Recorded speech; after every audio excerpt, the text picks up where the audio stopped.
Shut up and sit down.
Shut up and sit down.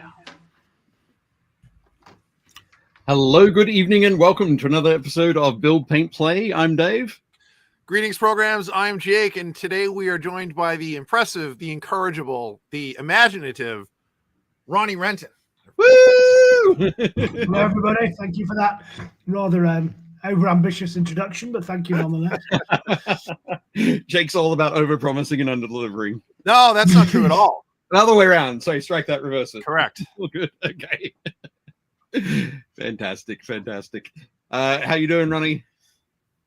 Yeah, good. The jet lag's not quite hit me yet. I'm not sure which time zone I'm in, but I'm here. I'm awake. Yeah, we flew into Chicago last night and ready looking at the Adepticon hall just across the way. So discovering the joys of Milwaukee.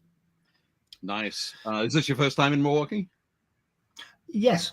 I think one of the joys of our industry is that, particularly in the US, but even you end up in places you never thought you'd be. So, you know, however you say Louisville, yeah. Louisville. We ended up there with Reno, with that was something to forget, and then Milwaukee. That was quite nice. So yeah, Louisville and Milwaukee we like. Reno, the city that time forgot, I think. Yeah, I agree. Fantastic. Excellent. So, Jake, how are you doing? Stressed, but I feel like I made it. I've been running around all week trying to get everything done. I had a ton of stuff that I was like, okay, I'm gonna be gone for a week, so I was trying to make sure that stuff was done for the house, and then stuff was lined up and set aside for my wife, and all the stuff I needed for Adepticon, and trying to get work stuff sorted out. Like a lot of us, and we all do it, but we all have multiple chainsaws in the air at once. So I'm always I got to make sure I throw them high enough that I'm away so I can come back and catch them, kind of thing. But no, it was good. It was good. Today was a lot of last minute stuff. I kind of pushed through the tape last night, finishing the army, and then today, but it rained all day yesterday, so I basically had to wait for a nice day today so I could seal coat them. Yep. So I varnished them all today and got that done, and they all fit in the case that I got, and so it should be good. I'm excited to. So as soon as we're done here tonight, I got to go pack and get everything ready to go. And then tomorrow morning I head out. So I'll see everybody in Milwaukee in 19 hours, 18 hours. I knew that you were looking for that. I could tell. Yeah, that's all the comment. I've got a Mantic one too as well, but people think I'm joking. I have actually lost it. Oh, there it is. Right. Awesome. Double-hatted. There we go. Nice. There we go. Now we're all set. Just like the. See who ends up with these at the end of the. See who ends up with those at the end of the week. Excellent. So just gonna say hi to everybody in the chat. So we've got Elliot Barrett was in here first. Yeah, he's a mole actually. I'm going to be honest with you. He's on the Mantic payroll. That fella. Okay. Nice. might not be on at the moment, but certainly it was 3 p.m. when he posted that comment. 4 hours ago. Dave Hummel's here, Scott Radham's here, Luis is here, Josh Sawyer, Jez Hunt says, evening folks, quick, steal Ronnie's hat. Yeah, here it is. Come fight before it. Yeah, just see if somebody can steal that over the weekend. Jeff Smith's here. Jeff Smith's already in Milwaukee. And Scott says the cool thing about being named Ronnie Renton is you don't have to worry about Scooby-Doo screwing up your name. Yeah, I'm not going to try that. So there we go. Braver than I can. Josh Potter is here. He says Louisville or Lowville. Louisville. Yeah, there's 73 ways of saying it. I got in a conversation about that last time. Yeah. Getting schooled in the many ways of saying the words Lewis and Ville together. Yeah. Mark Maxey's here. Hey, Mark. Patrick has joined us as well. And Alan is not in New Zealand anymore. He says, greetings from Milwaukee. It's bloody cold. The local food court is really good. We'll do good business from Adepticon for sure. Absolutely. How cold is it there, Ronnie? It's pleasant. Pleasant, which is an English word for not too cold and not too hot. So, and not raining? Or... yeah, I don't know what to be in your money. It's about 10 degrees and slightly warmer than I thought it might be. I did have 10 degrees. It's about 50. That's a pleasant week. Excellent. Nice. Alan's saying 7 degrees. Yeah, that would be cold. It would be cold for you. But no, fantastic. 7 degrees. Excellent. What is it in your money? Oh, shit, it is. Oh, excuse me. Sorry. The 4. Oh, that's Nottingham. Milwaukee. Oh, 7 degrees, yeah. Which in your money is, I can do this, Celsius. 44. Is 44.6. Yeah. But it doesn't feel that cold. It feels warmer than that. That's good. That's good. Elliot is in the chat. Says hello. Yeah. I was haranguing him on WhatsApp.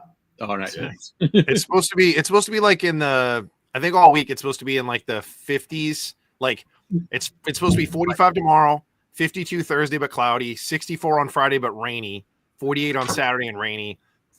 Sunday's supposed to be a little frosty. It's supposed to drop down to like 38. So okay. Could be a little tight then. That's okay. But again, we will mostly be indoors. So yes, 72 and indoors. That's right. It won't be like it's been in Australia. No. The con does not get rained out, so we will always be there. Yeah. Amos has joined us as well. Jonathan Palomo says, hello, gents. I'm sad I can't make it to Adepticon this year. We can do a road trip with Aussie friends in the next few years. That'll be good. Excellent. Road trip from Ottawa. Where he lives in Canada. Very cool. Okay, so we've said hi to everybody. So I think probably the next thing that we want to do, Jake, I was talking to Ronnie before the show, and I said maybe here we'd do like a quick sort of 5-minute history of Ronnie Renton. Sure. Tell us, Ronnie, tell us a little bit about yourself. How'd you get started in the toy soldier business? Well, I started playing with toy soldiers before there was an industry. So I was telling someone today that, Airfix 1/72nd scale Waterloo war game set in 1980 was the was when we added dice and rules to a lifelong lug for playing with plastic men. So ever since I was a kid, I had a tub of plastic 1/32nd soldiers and tanks, and just always what I loved doing. I think then when I was playing that at the War Games Club at school, the end of each year we'd paint up like a big diorama. We did one on the Battle of Quebec and one of the Battle of Waterloo, and then they did this Lord of the Rings one with a whole load of Ralph Parther figures. And we would all spend a few weeks at the end of the year when all the teachers were dossing around, and we'd paint all these soldiers and put them up, and created one of the Battle of the Five Armies. And then the little company called Citadel Miniatures came on my radar. This was a long time before any of that Warhammer nonsense had even been invented. And we started buying soldiers, and then suddenly it's 40 years later and I'm still doing it, but there we are. So yeah, I love playing when I left school, I went to work for the GW. They just they were a tiny company with about 10 stores at the time. When I was at uni, I worked in their retail stores in the city I was there. And then 1992, I went back full time. And that was just on the start of their kind of first wave, or maybe the second wave of big expansion. They went from 30 stores to 100. They Games Workshop Oz opened, Spain, France, Germany. That was one of the things I did. It was great fun, really wonderful times, very exciting. Yeah. Finished with Lord of the Rings, where it went from big to crazy big, and then started coming down the other side of the Lord of the Rings bubble. And by then it was, a real company. It was 120 million or something. And then, it stopped becoming quite so much fun. It was a bit more flatlined. So that was when I looked around and had seen what Lord of the Rings had done, and it was becoming a bit more corporate. There's people coming in from Boots and big grown-up companies, so they knew what they're doing. I mean, it was a PLC by this point, so it had shareholders and everything else. And I thought, right, if I don't do it now, I'm never going to do it. So my wife's never forgiven me. She's still not talking to me 15 years later, but from that lunacy. So that, there is some benefits. Right. That was where we started Mantic. Right. With a view to create a miniatures gaming company. It was always about the minis. It was always about the soldiers. I think we've got it very right at times and occasionally very wrong. But I think if you don't try and break out of the norm and the straight line, you never discover those fun and crazy things that change stuff. So it's been a fun history, and I'm sure we'll talk about that a bit later. But that's my potted history. Awesome. I wasn't sure whether you were going to throw in the bit where when you were still at school, you pulled all your money together and placed a wholesale order with Games Workshop and became a Games Workshop stockist selling to. I think still the youngest ever Games Workshop stockist. I think my dad thought it was going to be a life lesson where he was going to be buying me a Christmas present early, and I think so it was 350 quid, which is probably $500, but this was in 1983. Right. So, and there's two big dishwasher, washing machine size boxes arrived filled with, and at this time the figures were probably 40 cents, 50 cents. Oh, yeah, it's all clamshells too, right? They were all the... Yeah. Oh. Yeah, the ones glued to the cardboard. Oh. So this is the whole clamshell. It was actually glued to the cardboard. And I borrowed the money off him on the Thursday. The order arrived on the Thursday. And I walked in on Tuesday. I was like, "There's your money back, Dad." And he was very shocked. And afterwards, I realized, damn it, I could have kept that money. But there we are. I was too honest. And that was it. We started selling little plastic toy men. And the thing was, because I was playing it all the time, and I knew the customer, you knew what was good, what wasn't great. You were just hooked into what game people were playing. And yeah, I've still got about 15 or 20 kilos of lead in my basement. Right. Nice. And then I've got the three rarest minis in the world, I think. So they're on my shelf. Right. Awesome. That's cool. That's so funny, dude. I get so many people who are always like, "How do you and Dave know all these guys?" And I was like, "We're all ex Games Workshop." And they're like, "What, really?" And I was like, literally, it's like everybody worked at Games Workshop from some point in the 80s until some point in the early 2000s, and then the dark times, and then all. Okay, if you're calling it the dark times, then great, we can go with that. Yeah, exactly. So then you had the dark times, and that's where it's not the Necromancer, it's Sauron, and he's taken over, and things are not great. But I'm like, you leave, and a little bit earlier, but during that same window, you leave and you start Mantic, and John leaves and he starts Warlord, and then a little bit later Matthews leaves and they immediately snatch him up and he becomes the president of Battlefront. And they're like, "How do you know all these guys?" I was like, "Because we were all ex Games Workshop." And it was, the 90s and the early 2000s were spectacular fun. I think it's a very different business now. I think it's a wonderful business. I think it's been very successful. But in those days, the can-do attitude. The people that were there just got on and did stuff, and we did crazy stuff, and it was hugely exciting, I think. And I think probably in many ways the people that were there in '90 shaped it from what it was to what it became. And then I think there was that purge and that flat line, and then it's kind of gone on again to something different and something bigger. And it very much is a parallel to the Lord of the Rings. Like, you've got the first age and the second age and the Age of Elves, the Age of like, and you're like, oh, when did you work there? And if someone tells me when they worked there, I was like, you were there basically during the third age. And then it's like, oh, we were there here, and I'm like, no, that's not so good. I know what that period is. Now we're in this weird sort of like post, someone is doing fanfic kind of thing. But then they got back on track. I think that basically I would say from 2017 until now, they've gotten a lot more professional. I think that they've made a lot of really good changes. But you're 100% right. It is very different from how it was when, my last year, I think, was 2009, I think, was my last year. So similar to me, I left about 2008, I think. Yeah, and Dave's around the same time. So all of us kind of left right around that same time.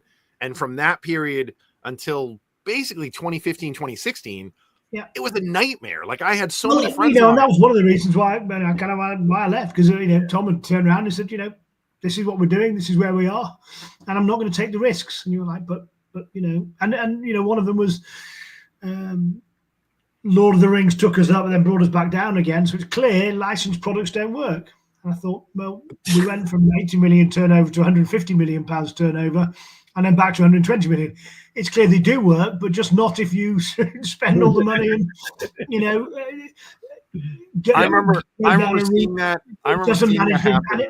I can see how if you've got 300 stores, of course it doesn't work. You can't be busier than up and down. How can you plan for that, particularly if you're a PLC? Yeah. But I thought, if you're a small little company out of Nottingham that can pick up cool licenses and do great things, as long as we're sensible when you have a good year, we're on the back of Halo, we'll talk about later. We're obviously phenomenal, and we've had some great Kickstarters. But there's other years where you are smaller than you were the year before. And I think you're sensible about that and planning about that, and don't go mad with it. Yeah. I think there were two very big issues with that. The first one was, and you guys can probably speak to this better than I can, I had heard a rumor that somebody had pitched around the idea of making a Star Wars miniatures game. And Games Workshop, being at the time one of the only real candidates, they had talked to them about it, and Games Workshop was like, we don't want to carry another sci-fi game. It'll compete with Warhammer 40K. So they turned it down. Now, nothing ever happened with it until way later when Fantasy Flight got it, but this is way before that. So then they saw how big the movies were, and they were like, oh, we probably missed that opportunity. So when New Line came around and they pitched it again with Lord of the Rings, somebody was like, we need to do this time. Like, we need to not miss this opportunity. So they took that, which is fine. But my years of working in corporate America and understanding how forecasting works and budgeting, I remember when the first box came out, it did gangbusters. It was huge for us. Like, every store was like, oh God, can you send us more of the Fellowship box? And it was like, well, we don't have any more.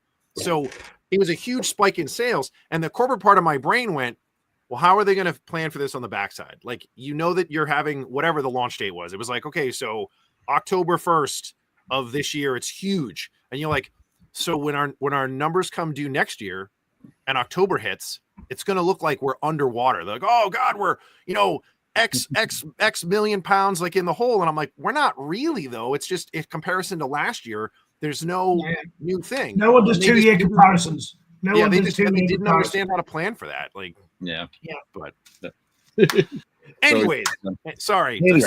Anyway, cool. We're going to jump into pulling up the presentation and slides. So Ronnie, I was trying to set these up for you because I'm a huge fan. So I tried to set these up. I was like, oh, sweet. Oh, nice. Yeah, we might have those books in the office. This book is enormous. This book is like 3 inches thick. Yeah. There is a I'm squatting, but yeah, I mean, it's good, and it's such an IP. Well, we'll talk about that in a bit. Well, then I got, because I worked in the video game industry, so these are my panels from Halo 4, right? And then I've got my Master Chief helmet up here. I made them smaller, Jake. We'll come to Halo. I'm excited about Halo. I know. But let's go through the other stuff first as well. So first up, we want to thank our season sponsor, the Army Painter. For those of you who haven't seen, this week on Heresy for Heretics AU did a fantastic little video with Sam Lenz. Go and check it out. But it's been brought on as a new member of the factory team. And apparently there are some more folks who are going to be brought on as members of the factory team at Adepticon. So keep an eye out for that. Some more information, but very cool to see that team expanding.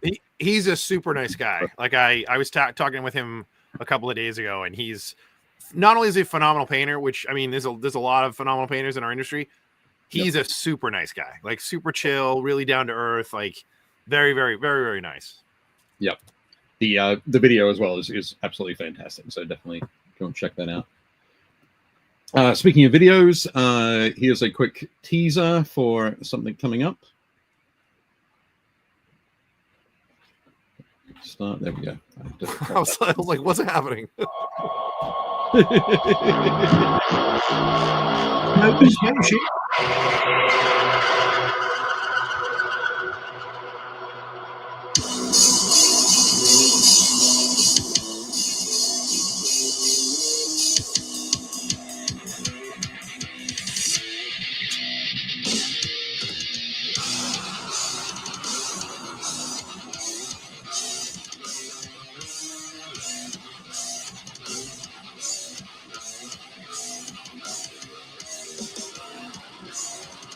For those of you at home, when you listen to this on your own computer, it will sound a lot better.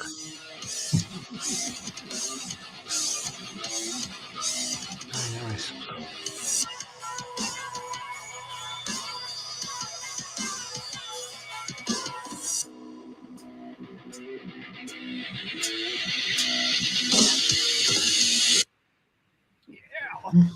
Nice. So I'm super excited about that. I did not put that together myself because that's way too. It's super cool, but it's like we're listening to a song on your phone through the internet. So, when you guys download this for yourselves and you watch that, it will. I promise you, it will sound way better. It will. It will. Because we are routing that through our software, through StreamYard, through YouTube. So it like we're putting it through like 4 things. Like if you just listen to it yourself, it'll sound a million times better. Cool. It sounded just fine at my end. Oh, it was super tinny. It was like I was listening. It was like I was listening to it through a tube. Okay. Thanks for bringing it down. No, that's why I was like, download it yourself. You guys should listen to it. It's great. Excellent. Okay. Next thing is the we're going to be talking about Adepticon a lot, of course, because we're headed there. Ronnie's there at the moment. He's in Milwaukee at the moment. Jake and I will be there tomorrow. This is the exhibit hall. So Hall A and Hall D here have gaming going on in them. Yeah. So nice. I see Ronnie on the top left there. Yep. We've got Antic here, booth 105. Yep. Josh Potter is going to be at Sea Dog Studios there at 211. I think for reference, I think Exhibit Hall D is going to be the 40k players, and Exhibit Hall A. I think you're right. Yeah, I think it's the Star Wars and some of the critical mass games. Yeah. From when I was setting up earlier, that's what it looked like. So I haven't been in here. So up the top, like at the top of the picture, is that like the back wall? That's like the back wall. Yeah. Okay. I think that's the back wall, and the Exhibit Hall BC is at the front. Okay. There's nice like 40k on the right as you look at this. Some I think it's Star Wars on the left, and then you come out and go down a floor, and then on there you've got the other gaming companies. So we've got one of the rooms there. I don't know if you're in the other ones, but yeah, I think there's 5. Nice. Exhibit Hall A, BC is outside, and D's back in there. Cool. Look good. It's a nice space. Feel pretty. It looked really nice today. It wasn't too hot. Dude, I'm excited. We've got Game Envy here. Yeah. At the 312. So want to check out my books. They're going to be there. Res Nova. Yeah. So Alex and is Brian going to be there? Yep, Alex and Brian. Brian's gonna be popping in and out because he's also doing stuff. I think for he's doing something else. But yeah, but he'll be Alex and Brian and Gray and the other staff will be there, and then I'll be there off and on. And then when I'm not there, I'll be at the Army Painter booth, and when I'm not at either one of those, I'll be at Warlord, and when I'm not there, I'll be playing games somewhere. So awesome. Very cool. And then we've got Trench Crusade up here is so I think that's 612. Who's 612? Go and check out. Okay, right on. Just in the chat, folks chatting about the books. And Vincey V, the man, the legend. Sorry, the man, the legend, the apron. Absolutely. Nice. And Mark Maxey says, love Tim Marsh. And Scott says, of course, I'm going to back the books. There is even one pic of Vince holding his brush in that weird bird claw grip. I'm going to vomit uncontrollably for hours. It'll be fine. And Jez says, have you been over for a few of these, Ronnie? Yeah. Yep. I think, is this my 13th? I mean, we brought the Undead and the Elves over to the first one we came to. It was in the Old Western. I think we met you there. And, yep. You know, the Elves, let's just say the Kings of War Elves had a mixed reception. They were very Marmite. You either loved them or hated them. And then the Undead came out, which was always purple packaging. And at the end of the show, half the table, which was the white package of the Elves you do in those DVD cases, were still all there. And every single Undead thing had sold. So I was like, okay, there is hope. There is life after. And the doors came. So yeah, I think it's 12, 13, 14 years. 14 years, maybe. I missed a couple, obviously, during lockdown and everything, but otherwise, a few of my wife's names, a few of my wife's birthdays, because she has a birthday on the 29th of March, which often overlaps. So she has a nice birthday and I come here. Cool. Really. Excellent. So yes, Jez. A few. Nice. Alan says he's going to be at the Monster Fight Club booth. There, I think the fourth row over on the right, all the way at the back, 613. Yeah, just behind Trench Crusade there. Yeah. He said he'll be there helping out. Cool. Unless he wants to talk about Walking Dead. Come over and talk to us about Walking Dead. We've got some exciting new releases coming very soon. Awesome. Oh, and then so K2. So I told a friend of mine the other day that we were going to have Ronnie on today, and a friend of his runs Orktown, which apparently is a huge. It's the biggest. It's one of the biggest events for Kings of War that happens like kind of anywhere in the Northeast. Right. And so it happens out on the Cape. It's a long weekend in May. Or end of May, beginning of June. Beginning of June.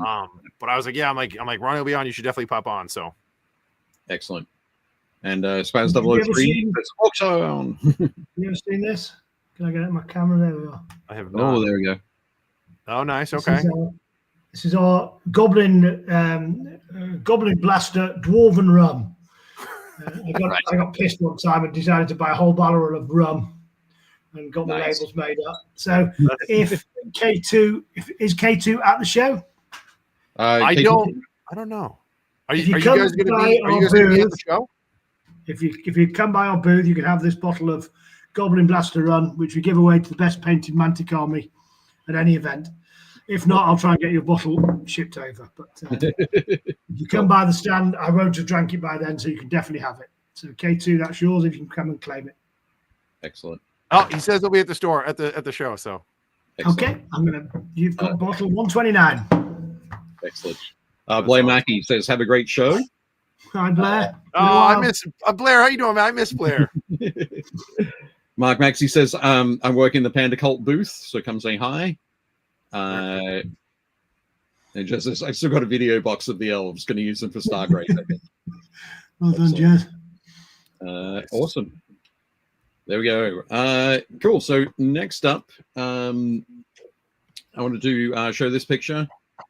This guy is Procurator Springer, who's one of the models that we're giving away free from the 28 collected Kickstarter that we ran in January. So they were giving away the STLs, STL for this for free. but printed a couple over the weekend, and they are looking wonderful. I'm going to have these at the show. I'm probably going to do some painting on them at the Army Painter booth. How big is this guy? Now, he is this big. Okay, so he's like big tech priest size. That base is basically a 40 mil round. Okay. So, but yeah, look good. Next up, I think Jake, we've got. Oh God. So I finished these. Yeah. My camera does not take my phone does not take the best photos, but these guys are all to what I would say is a high tabletop standard. Not my best work, but like I was like, I just want to get them done. I just want to make sure that they look good enough to be on the table. So the guy in the middle is my converted Praetor. The guy to the left of him with the pistols, the gunslinger, that's the Mortat. They're flanked by the 4 apothecaries I have, and then that's obviously my my Warhound's Leviathan in the background. I cannot wait to see that guy murder people. Yep. Everybody loves an angry refrigerator. These are my despoilers. So they weren't that bad. Like so the left arms, like the hands, all the axes, those are from our buddy at Pop Goes the Monkey. Matt Spicer. Yeah, I just wanted to get I just needed the axes. It was way harder than I thought it would be finding like a bunch of just like single hand chain axes. I was like, there's no kits that have like a bunch of these. So I was like, whatever, I'm gonna drive myself nuts otherwise. So I just ordered a bunch of these. And then they also provided the Warhounds symbols that I have on all the shoulders. Yeah.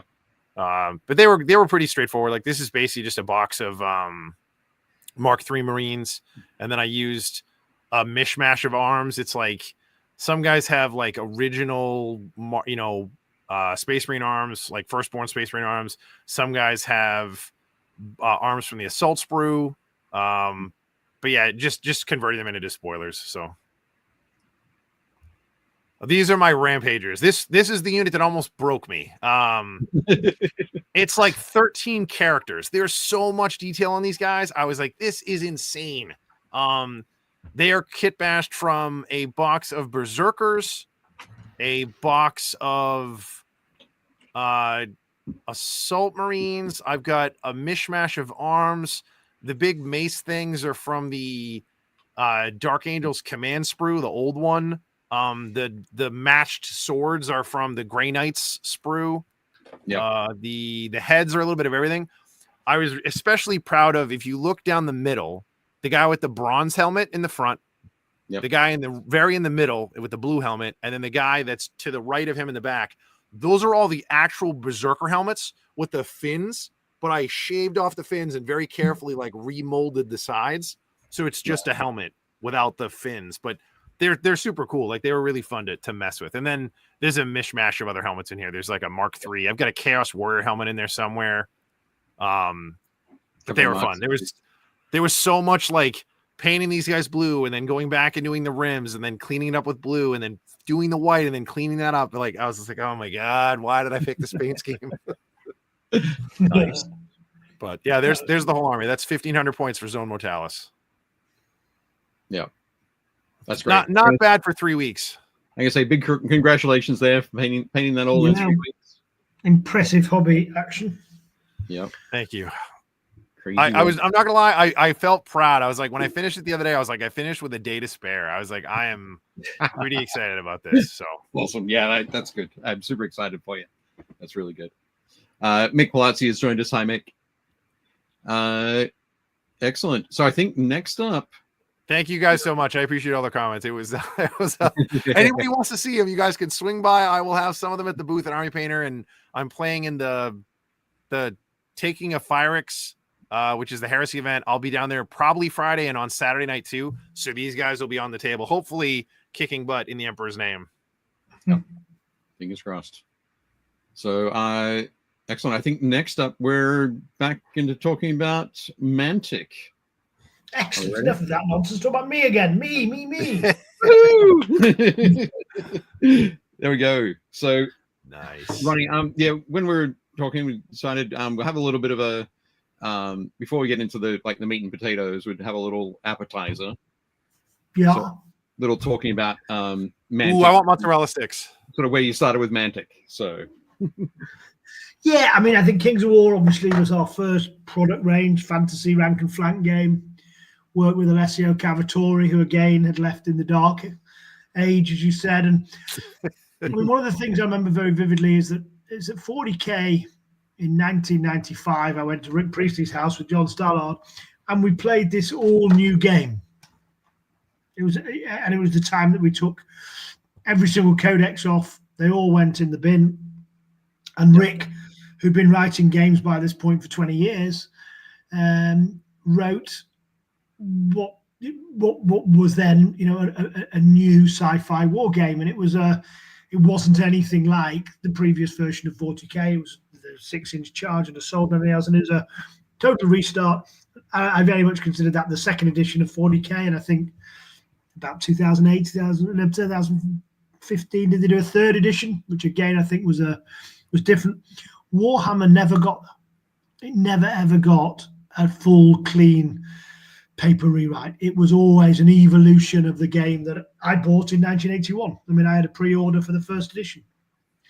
Bonus question for 10, if you could tell me what the difference on the stat line was. In the first edition, the toughness was a letter, not a number. Oh, okay. So you look down at the toughness D and strength 3, and that gave you your yours. Anyway, so and then I think Alessio had this game kind of just. He was at the top of his game. He'd rewritten Kings of War, Warhammer. When we were there, we'd worked on it together, and you know we'd got the frontage. One of our was to get it from a frontage of 4 to a frontage of 5.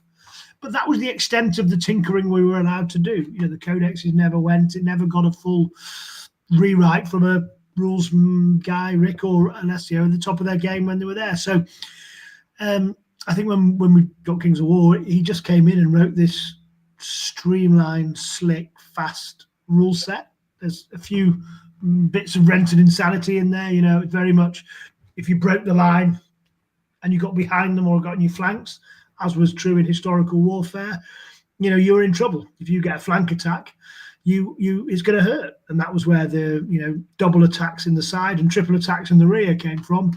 That was me when I said, well, just double it to triple it. And he went, ugh.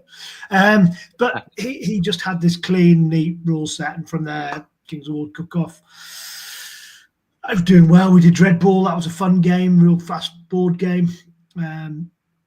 And then Kickstarter came along, and I think we kind of got slightly addicted to that, and that was some great things and some bad things. But we're now back to the stage where we've got Kings of War in the world of Panithor. Only sells through trade stores. It doesn't go on Kickstarter anymore. It's supported by the community. It's a big global group. You know, there's going to be a huge Kings of War tournament here. There's a big Kings of War tournament scene in the US, the UK. You know, there's 210 people coming for Clash of Kings. There is no funny, you know, anagrams there. Please do not just take the first letters and join them together from Clash of Kings. No. Nothing fancy. But what we realised, particularly post-pandemic, before the pandemic, people were playing this game in stores in the US, and other people would wander up and go, "What are you playing there, buddy?" And they'd say, "Oh, it's Kings of War." "Oh, tell me about it," and away they go. Post-pandemic, people were playing it, went home, the tournament scene, people finished their armies, but it stopped being played in stores, and therefore we stopped recruiting. And the hardest thing about Kings of War is, hey, that looks beautiful, yeah, give me $150, and now I'm going to give you a box of plastic that's going to allow you to make 200 figures. I'll see you in a year. You know, Jake, you were just talking about your 1,500 points of Marines there. You know, imagine doing that with 3 times that amount before you can even play the game, before you ever played it. And so it's a little daunting. Yeah, correct. And it's just, and if you get through it, boy, oh boy, you know, it's a lovely. But so we did a game called Ambush, which was just a lower point version, which was wonderful and a great way of getting in, started playing, but it lacked a bit of heroic character. You know, it was simply Kings of War smaller. And so Rob Berman, who's a big Kings of War player, came to us with the idea of champions. which is where you take 2 or 3 units, and the hero has quite a big impact. He gives out some commands, and it plays differently. It plays designed to be played on a kitchen table, and you could be playing it in a couple of weeks of hobby time, and nice hobby time. You know, people are really enjoying making dioramas out of the bases. You know, it's not all about getting every single figure on there. Make a nice diorama, make it look pretty.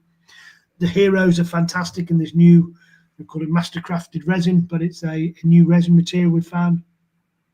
So that's her up on the right hand side. So we're able to take Kings of War, which has got a great global fan base that are playing it regularly, and suddenly start opening up to new people. If you're playing Kings of War and you don't fancy painting a whole new army, here you go. You know, come and have a go. Have a look at this is the Northern Alliance, which is obviously the best one because that's what I'm doing. And 2 or 3 units, some characterful stuff like the who doesn't want a dwarf flying a raven with ice hand grenades, because why wouldn't you? And you know, clockwork birds.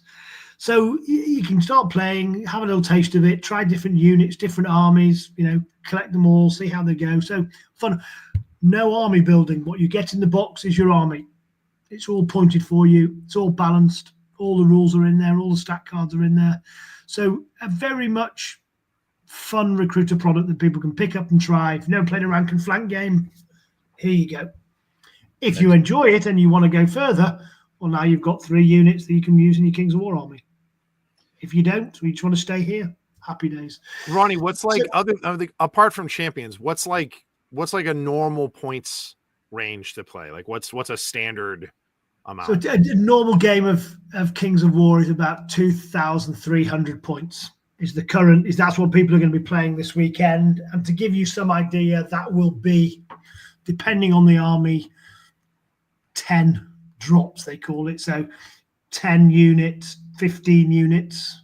So, you know, the only way I actually ever got my dwarf army painted, and when I nearly finished it, the pandemic broke out. So it told me, don't ever finish a dwarf army because you will end the world. Was that I assembled the models, made an interesting base, stuck them on the base, sprayed them black, and painted what I could see. And when you did that, you're not painting a figure, you're painting a unit. And I haven't got a picture of it, but I never would have finished it if I was painting every single soldier. But when you've got it as an army and you've got a strong color scheme, you know, you can get through units. And so I probably got 3,000 or 4,000 points, probably 20 units with some of the big stuff and, you know, these flying units. So it's a hobby project to get a Kings of War army ready. Yeah. You know, I think a lot of the people that are going to come in here to play 40k, like you are, will be feeling the same thing. You know, 1,500 points. If you were painting them individually, Jake, you'd have painted 4 times as many models for a game of Kings of War. Okay. You know, Is it one of the? And it's strictly. Oh, go ahead, Dave. I was going to say one of the things that I really like about it from that hobby, because I of course don't, and not sort of dissuaded by a large number of models for an army. No, that's Dave's wheelhouse. That's what he wants to do. He's the only man in the world going, lovely small armies, these lot. Tiny. But no, one of the things, well, 2 of the things I love about it, A, is that ability to create that diorama aspect, which stems from the first thing that I love, which is that as a unit suffers damage, you aren't pulling models off the table. So your unit is wholly there or it's not. So there's nothing in between. I mean, it takes damage and you put wound counters out and that sort of thing. But the unit has wounds, not each model. Yeah. You're not using models as wound counters to remove. Right on. That's for some games that can be a little bit depressing. Like I put all this work into painting this big block of 40 models, and then I get hit by a cannon and I take 10 of them off. And they just sit on the side for the rest of the game. It's like, Well, it also starts looking ugly. I mean, part of it was then you've got this 40 unit base with 10 of them missing. Secondly, because you're only now attacking with 3 flanks, not 4, you get weaker as your opponent gets weaker. So you end up playing endless games because now I'm playing attack 4 guys against 8 guys, not 40 against 20. So what ours basically says is you're in the scrap and you're a fighting force right up until you're not. And as always, because that was my degree was historical war, and very rarely did a whole army get massacred. Right. Yeah. Fighting. What they did was they ran. And when they ran, the other army sent their cavalry after them and chased them down and killed them. And what you're looking for is that flanking maneuver, because you can imagine if you're having a scrap with someone in front of you and you're hitting them and your mate's behind you, whacking them over the head, it all makes sense. If your mate suddenly starts looking to the side and goes, oh, crumbs, there's a huge unit of heavy cavalry smashing into our side, you go, I'm not sure. I'm out of here. Yeah, it might be time to leave. And I'm gone. And then, the joy, because I like those very dramatic moments, no matter how many wounds you've taken. So your unit is either there or it's not. And if it's there, it's fighting with the same stats it fought within the first turn. Now, it's accumulating wounds, so the chance of it failing its nerve test increases with every cannon shot, with every hit. But if you roll a double 1, they're not going nowhere. They've just found that heroic, one last turn. We're going to stay, we're going to fight. And that's those dramatic moments where, and what's worse is if I was playing Dave, I roll his nerve test. So if I've absolutely battered him, put loads of wounds on him, and I'm like, right, Dave, you're out of here. Snake eyes. Usually what happens is he'll fail, and then we'll go, well, I've got my leader, test it again. But I have to roll it. So I still remember very vividly an ogre that was absolutely dead. His general, it was like, and the first turn, 3 or 2, and he stayed. I rolled a 3. The next turn, I rolled snake eyes. He'd done 10 more wounds, but that moment was dramatic, and he then ploughed into my cannons, finished me off, got behind one of our units, and just turned the game. Died on the battlefield, but 10 years later, I can still remember that battle. So, it was just some of those creative moments that means your unit stays and can do something. Now I'm assuming that, and I know this, but for people who are watching, I know that there's a ton of different factions and there's a lot of stuff that you guys have. But do you guys still support the miniatures agnostic stuff? Like if a buddy of mine has a bunch of Ral Partha dudes and he's like, well, I painted these all up, I don't want to use them. Our view has always been, I would rather you play our game with our miniatures, but I'd rather you play our game with your own miniatures than not play at all. So, and also because of the commitment it takes, when the old world blew up, we came absolutely unapologetically to the Warhammer crowd and said, come and try Kings of War. If you've got these armies, bring them across.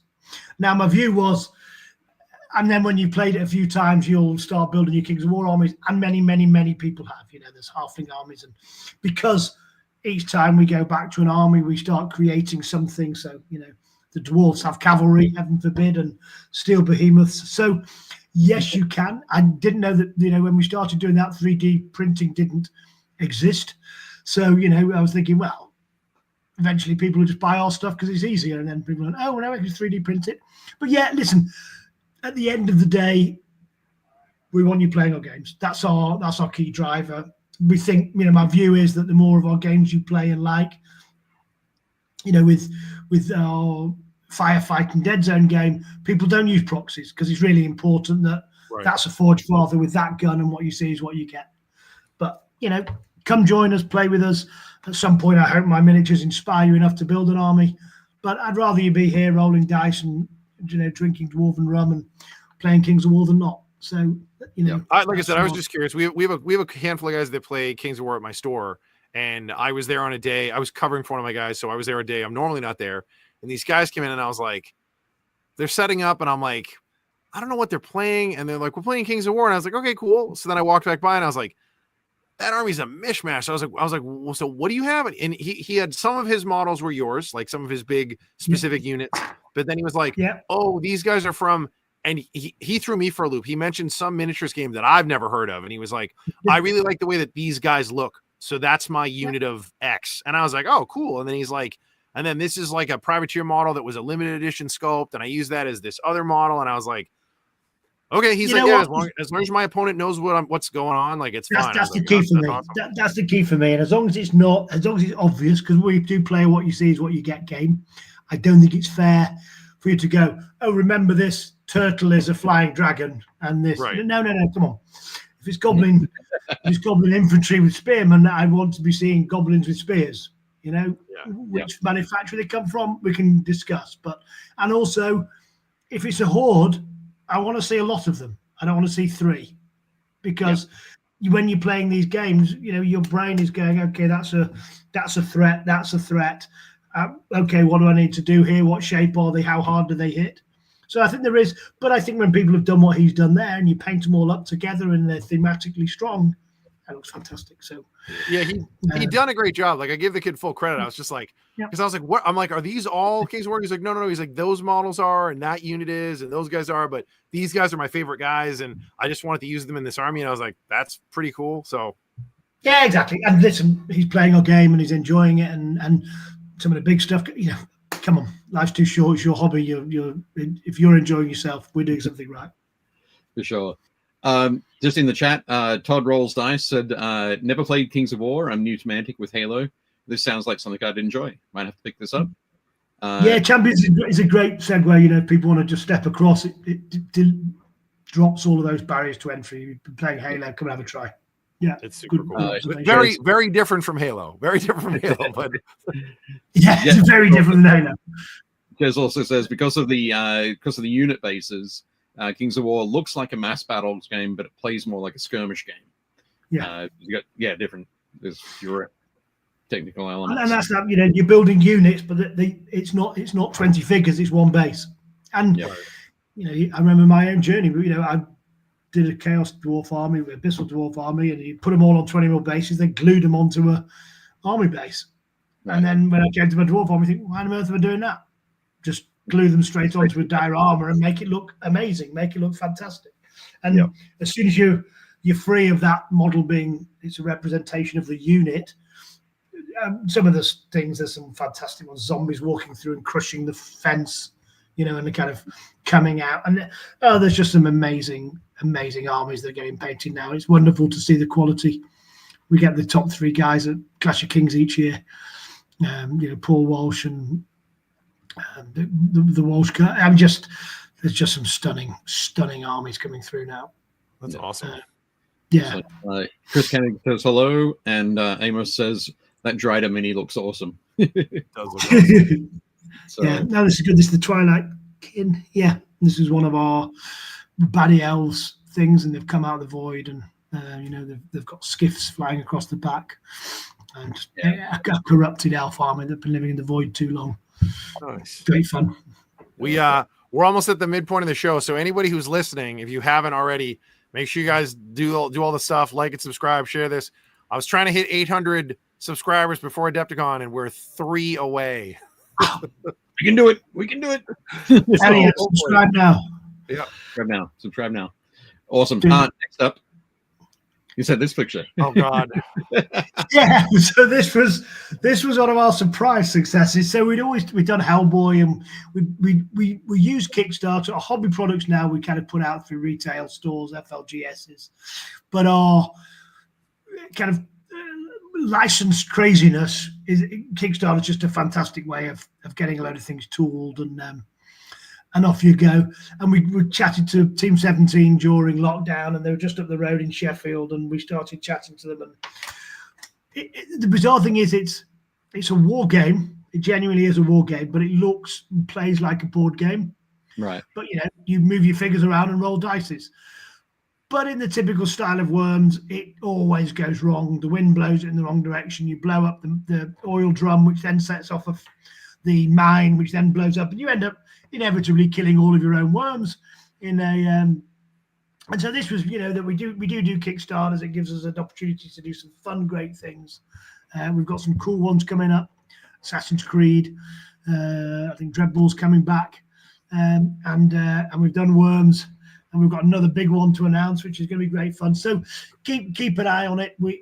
And particularly for your audience, this is probably the only war game I've ever played that you can play with your wife, partner, families, non-gamers.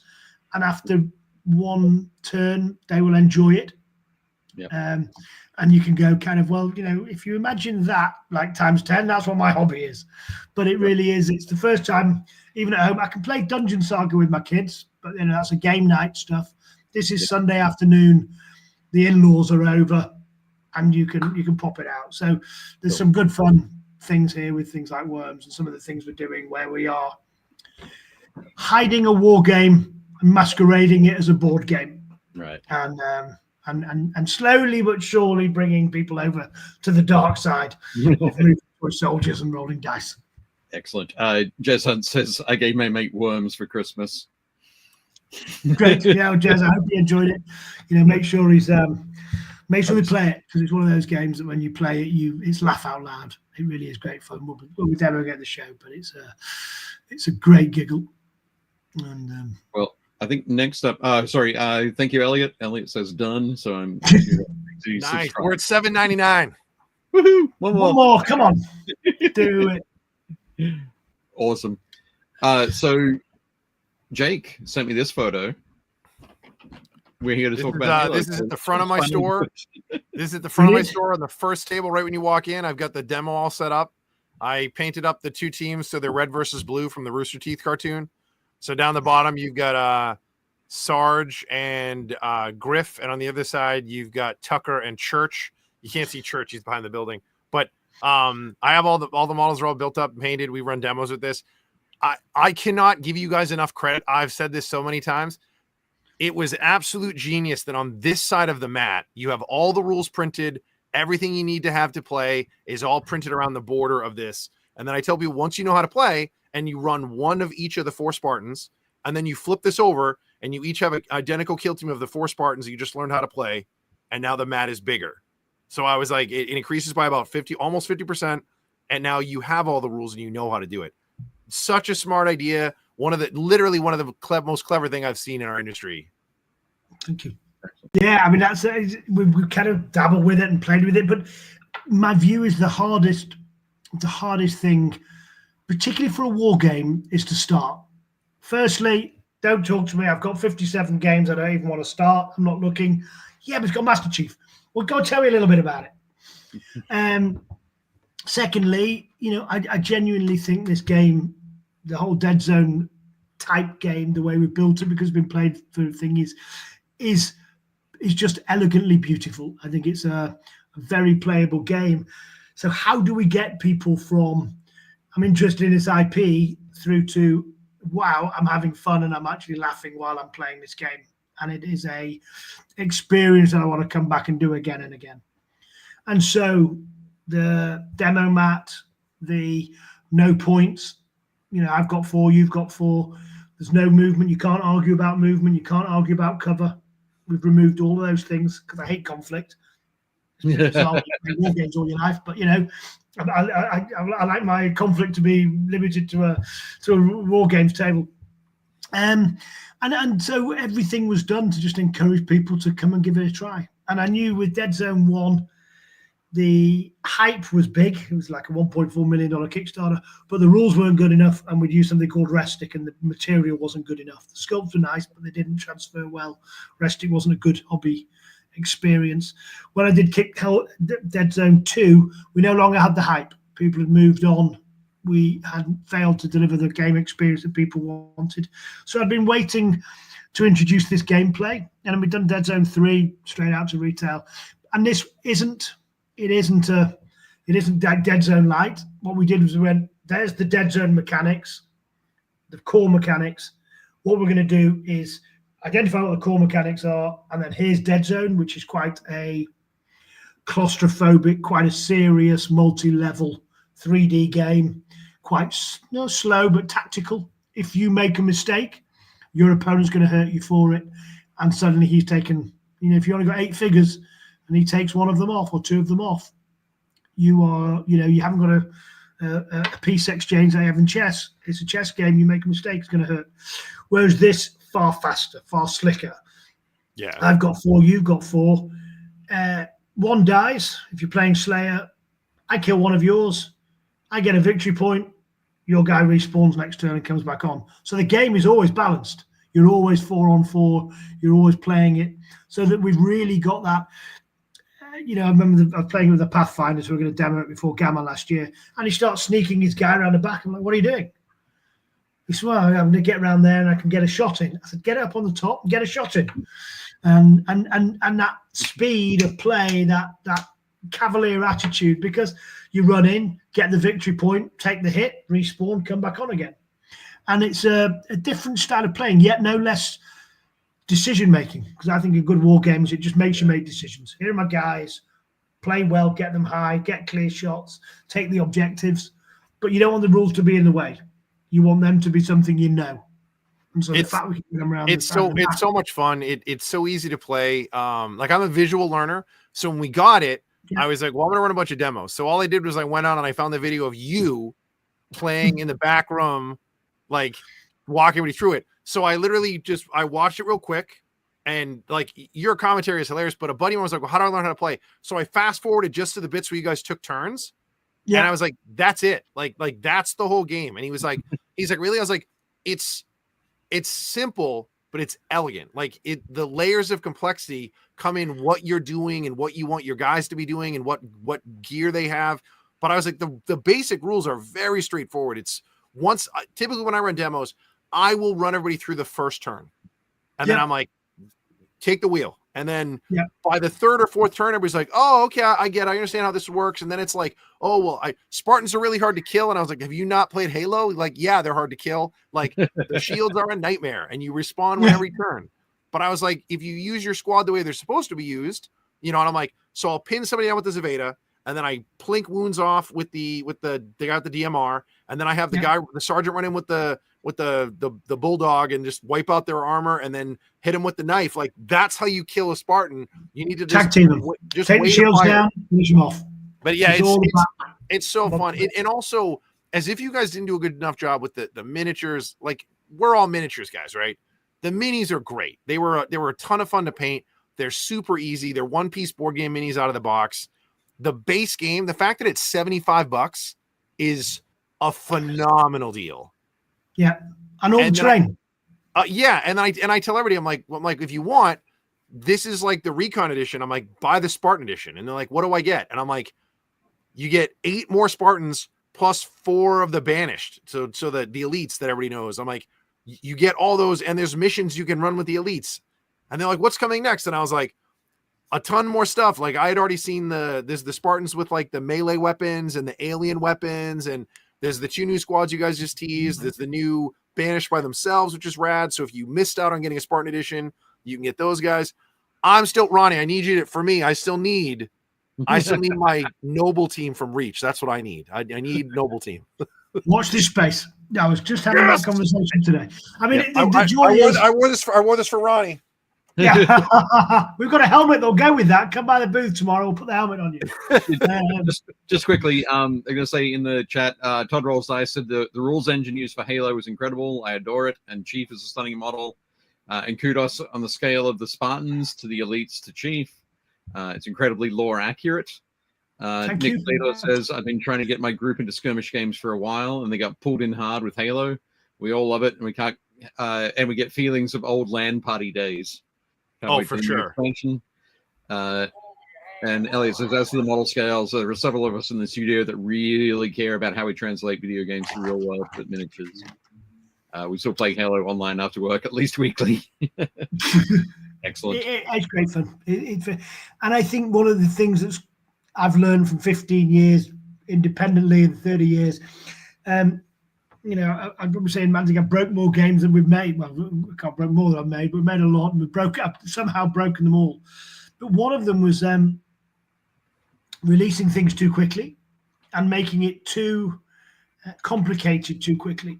And I think one of the utter joys of Spartan and Recon is you are literally playing the game 15 minutes after taking it out of the box.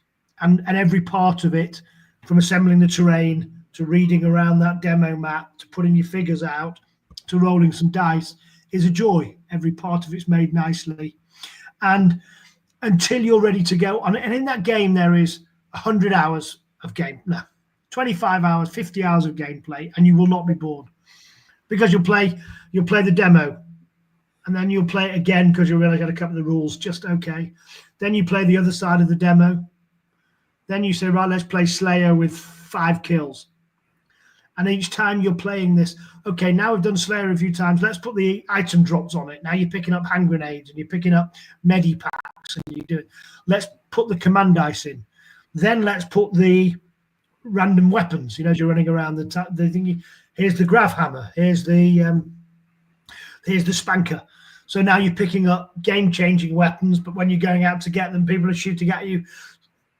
Okay, now we've played Slayer with all the item drops, with all of the weapon drops.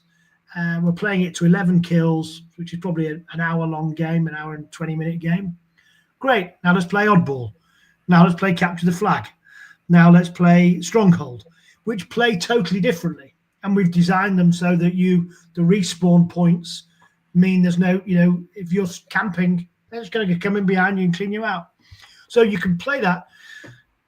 And at this point, all I'm playing is I've got 4 guys, you've got 4 guys. Yeah. You've not introduced army building yet. And you've done 50. I had so many people at the store the other day. A bunch of the kids were talking about how they like playing cooperative stuff. And I was like, you could split this. Like you could do 2 teams of 2. Like you it's do whatever you want. But they were like, all the demos can be 1 each.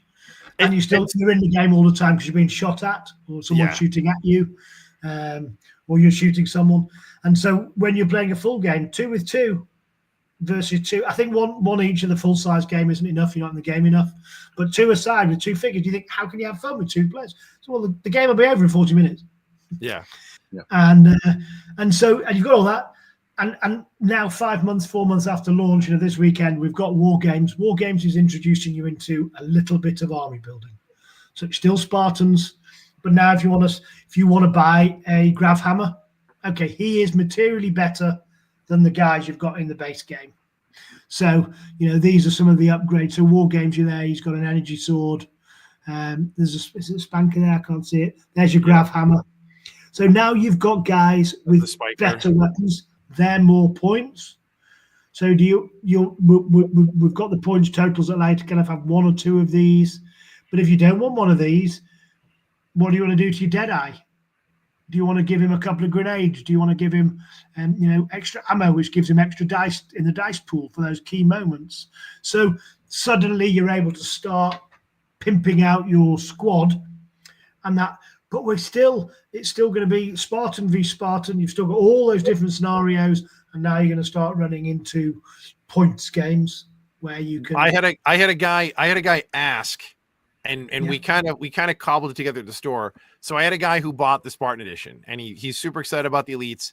So his favorite mode is firefight, which is we all work cooperatively. So we basically made up like pseudo working rules where he and I are playing as the 2 Spartans. We each play as a Spartan, and then the elites just keep coming. Like we did it like Zombicide. So like they either move towards the objective or they move towards us. And they just keep coming. And every time we kill one, another one comes in. And we just tried to see how long we could last before they got to us. Yeah. But it was a blast. We played for like, I don't know, an hour and 20 minutes. And I was like, that's firefight. Like, it's cooperative. It's us versus the game. Like, it was a blast. And I was like, he's like, are you going to make all the other stuff? And I was like, listen, Ronnie has this license, and it is an open license. They can do whatever they want with it. The whole reason they did this at launch was to show proof of concept and that people would buy it. And then it's rad. Because the last time there was a Halo game, and I don't want to throw anybody under the bus, it didn't do too well because they way got out over their skis and they couldn't keep up. This time, it's a nice, easy roll. It's a small snowball that turns into a bigger snowball that turns into a bigger snowball. I was like, so the sky's the limit. We can get, grunts, and we can get jackals, and we can get like there's nothing saying we won't get it. So I think everybody sees the potential in it. I'm really excited for what's coming. So and the truth is, before we start getting new releases for the gamers that we've got, we want to make sure as an organization we keep getting new gamers. That is the absolute critical factor. I'm here at Adepticon to run demo games, because the second you start going, hey, okay, we've sold 20,000 copies of this game, now here's this complexity and that complexity and that complexity, you go, okay, well, now 10,000 bought that expansion, 5,000 bought that, 2,000 bought that, and you end up with a dead system with a few hardcore fans. And it's the game's too good to do that. The IP is too good to do that. And And the truth is, I think, since I think the last real truly breakout game that welcomed new players in, gave players that were looking for a home, I think was X-Wing, that really went explosively big. And it was simple. I don't think anyone will ever do pre-paints like that again, because I think it was of a time that the ships just took it really, really well and looked brilliantly. It was hard to paint them any better. Obviously, present company accepted, but for gubbins like me, painting those ships was impossible. But it just felt like a very exciting game experience. And, truthfully, if we can emulate any part of that welcoming 4 figures, I can do this, I'm empowered to do it, I'm enjoying it. And then we can just keep releasing nice sets every 3 or 4 months that just expand it a little more without, with Walking Dead, I loved it. Absolutely brilliant game. A little bit more complicated, but because we'd kickstarted it, within 6 months, there was 47 codes or 50 codes out. You suddenly got too much it becomes, oh, come on, it's overwhelming. And I just don't want to make that mistake again. So we're going to keep recruiting. We've got lots of, we want to make sure that people are demoing this game, running this game, having fun with it. We've got in-store activity packs coming for retailers so that you can go down and get your foil cards, so that stores are playing it. And then people are walking into the store going, what's that you're playing? Oh, that's the Halo game. Oh, what's that about? Oh, mate, come over here and see this. And how many figures are they? 4. What about the scenery? What's in the box? Yeah, okay. 75 bucks. Again, it is all included, which is so smart. And price wise, even if you want to go all in and buy the Spartan edition, it's like another $50. As somebody, we all like minis. I was like, wait, I get 12 more guys for $50. I was like, yeah, I'll do that. And more missions, because it adds the terrain, the banished, and more terrain, and there's the double height building, there's the double-sided cardboard mat. There's just tons of stuff in there. More weapons. Awesome. And almost everyone's done what you said, Jake. Like, we released the 2 in roughly the same numbers, and we've already reprinted Spartan twice. Yeah. So, right. People are like, oh yeah, I'm doing this one. Now, I think in time, as you get into a wider audience, the recon just keeps going. Listen, I'm not ready to drop $125 right now, but I've got 75. Let's start there. But at the moment, almost everyone. I need my Marine with the recon helmet. I need the recon helmet. Will you watch this space? There's some fun things. That's my favorite. That's my guy in reach. We've got some plans, and the great news is, because it's been so successful, Xbox Studios are very supportive now of where we want to go. They can see we're treating their IP with respect. They like the pace. We've got a fantastic guy, Rick, up there, and the Xbox Studios are a point of contact who plays Dead Zone, so actually gets what we're doing, is a gamer himself. And we haven't asked the franchise team for lots and lots of backstory and everything. When they said, right, what story do you want? We don't need a story. We're making a war game. We're just going to kill each other. Like, oh, that sounds good. Yeah, okay, great. We love this. So we've got, because we've now treated it with respect and created something that's very positive, and the fans are loving, both the War Games fans and the Halo fans. They're giving us a bit more rope, and we're trying to use that wisely and not hang ourselves with it. So there's a game. There's all terrain laid up. It's got the hexes, so you move from hex to hex. So 1, 2, 3, you run in. If you're in a combat with someone, if you're in a square with someone, you fight them. It just means that if you're in that hex, and you move it. Well, okay, I can move it back. I can move it wherever I want. You position it in the hex.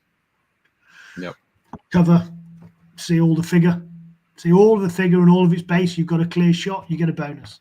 So the onus is on you to get yourself in a position where, if you're in an urban warfare and you come around on someone, you get the drop on them, which is you come up behind them, you see all the figure and all his base, and you've got a brand new modern weapon. It's probably going to hurt, isn't it? So get some more dice in your dice pool. Again, the minis are awesome. There's so much good detail on them. They're I was trying to explain it to somebody. I'm like, they're really, really high quality board game pieces is the best way I can describe it. Super sharp detail. The weapons look great. The armor looks phenomenal. And for all of us that are used to building model kits, they're out of the box. Like you just take them out of the box and they're printed in red plastic and blue plastic. So you can play red versus blue without painting them. But for those of us who are painters, there's tons of Easter eggs to paint on these guys. Like they are so well sculpted and so well resolved in terms of like how everything comes out. Like they're a blast to work with. So thank you, Jake. And if you come by the booth tomorrow or Thursday, you know, we have actually got some of this mastercrafted resin you saw in the Champions. We've actually taken the 4 basic guys from Recon, reposed them. So the same weapons, so you don't need new cards or anything else. There's no gameplay here, but we then put them in a position where the sniper is sniping, the brawler is running forward with his knife out, and this is in super crisp resin for the painters, because we know there's people that want to go the next level. And so what you can do in PVC slightly limits the actual pose, you know, and then the detail, and then one of them's reloading his gun. So it's really very fun, you know, running forward with a machine gun, like shooting on the run. So we've also, because we can't stop ourselves, our show special for 2025, and we're hoping it's going to be Adepticon, but it certainly can come to the booth and see it if it's not, is these Fire Team Phoenix. Oh, very nice. So there you are. So the guy in the kind of purple, he's reloading. He's actually shoving his cartridge into the gun. That's the dead eye. He's sniping, he's kneeling, because that's a position you can crouch. The brawler's the one running forward. And then that's the Mark 7 red running with the gun, like firing on the move. And these are the painters. These are the painters models, you know, if you want them. But the loadout is as they come in Recon. So you can buy a Recon set and then you just use the cards that you've got from War Games. I like the textured bases too. Those are great. Yeah, they were a fun little thing. Just tap back, Dave, a sec. Did we go past War Games? Oh yeah, we went by one. Yeah, fine. Well, and that's so there's new cards in there, which has just got a slightly new layout, and because you can now buy items. Ronnie, or yeah, go back one. It just is it this one? So that's that. And go back one more. I thought I saw a. Okay, yeah, okay. So that's yeah. So we talked about the figures here, but the other things you get with the War Game expansion is how to use points, 2 new scenarios, but you also get all of the cards that you've got in the Spartan edition. So 16 figures, so 16 cards, plus the Master Chief, if you've got him, plus the 4 cards for these new guys. So I think you get 21 Spartan cards in that set. Now, obviously, in the future sets, you'll just get the ones that are relevant to it. And it was just slightly redesigned because when you now can start adding, okay, I'm going to buy 2 grenades for him, I'm going to buy a medipack for him, or I'm going to buy this weapon upgrade, there's actually room on the card to put all those things out. So when you're playing, you can just look down and see, oh, he's got the grenade, right, I'm going to chuck a grenade in there. Cool. So we kind of skip past this one, but this is the Force Org chart. So this is where you can just see here, this is the new style cards. So up at the top, you've got your shields.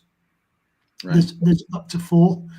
Some of the Banish might have more shields.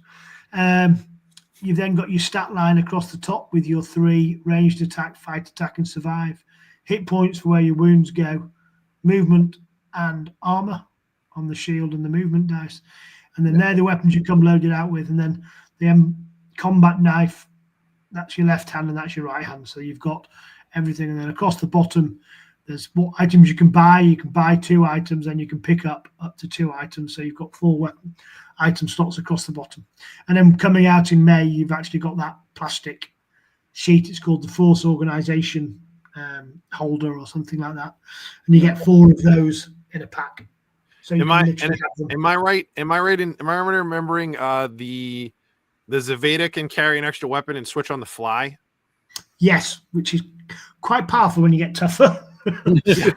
Yeah. The lizard brain gamer part of my brain that we all have. I was reading the rules and I was like, oh, that's going to be gross down the road. I was like, when he gets up close, I can just swap weapons real quick and smoke somebody.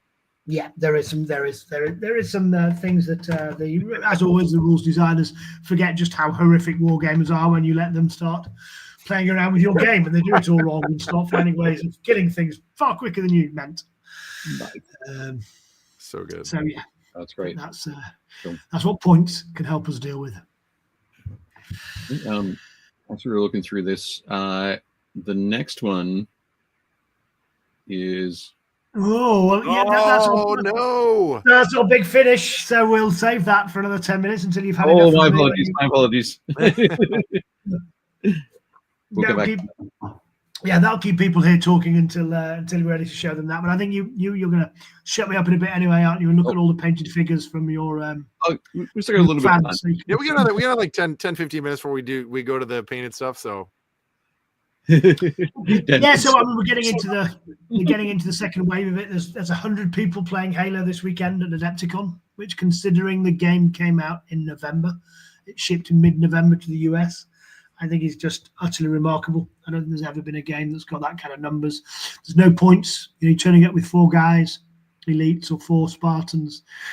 And there's a real, kind of fun around that gaming sense. I think it's just quite liberating. You're going to enjoy playing it, and it's not going to 5 games a day. I saw nothing, Jez. That is a world exclusive that we've got there, so we'll be finishing on that. So yeah, I think it's good. Hopefully another 3,000 Spartan games just went out into retail from distribution in the last 2 weeks. Cool. So it seems to be a more and more, that word of mouth takes time. That's what everyone forgets is, games didn't, well, it's taken Workshop 40 years. It took X-Wing 4 years, before they were getting those big numbers, because you need people doing what you're doing, Jake, which is having that at the front of the store and playing it. And then someone sees it. He goes mad for it. He recruits 4 of his mates. They all play it. Then one of their friends comes and it's just ding, ding, ding, ding, ding. And it just takes time. And if you can be patient and bring people on that journey with you, you can end up building something that's pretty exciting. It's you guys have positioned yourselves so well with this, because it's a great double-edged sword. So a lot of people are familiar with the Halo name, right? The Halo world, what it is. And then we get a great sort of crossroads where you've got people who are familiar with Halo, but have no idea like what 90% of the stuff in my store is. They don't know what Warhammer is. They're not familiar with toy soldiers. They know what board games are. So they're always like, is this a board game? And I'm like, not really. And then I'll show them how it works. Yeah, it is and it isn't. So I show them how it works. And then I have people that come in that are war game fans, and they're like, well, I know what Halo is. What's this? So I get a lot of people that are familiar with tabletop to get into that. It's so clever. You have a great product with a great IP that's easy to play and fun and very well done. And like you said, the sky's the limit. It's like, well, just wait. Like, more stuff's coming. Like, just be patient. Dave and I were laughing with your team at Nova last year, because after the first 2 days, they basically just got to run demos. They're like, we don't have any product left. And I was like, what? They're like, we sold everything. I was like, okay, cool. I was like, well, your booth breakdown will be easy at the end of the show. Yeah, exactly. That's right. Just fold it up and see you in 3 months. And that's why I have to be patient. And you get everything out, get out.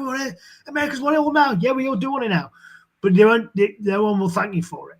Yeah. Because you'll come out, you'll buy it, it'll go on your shelf, and it won't get played.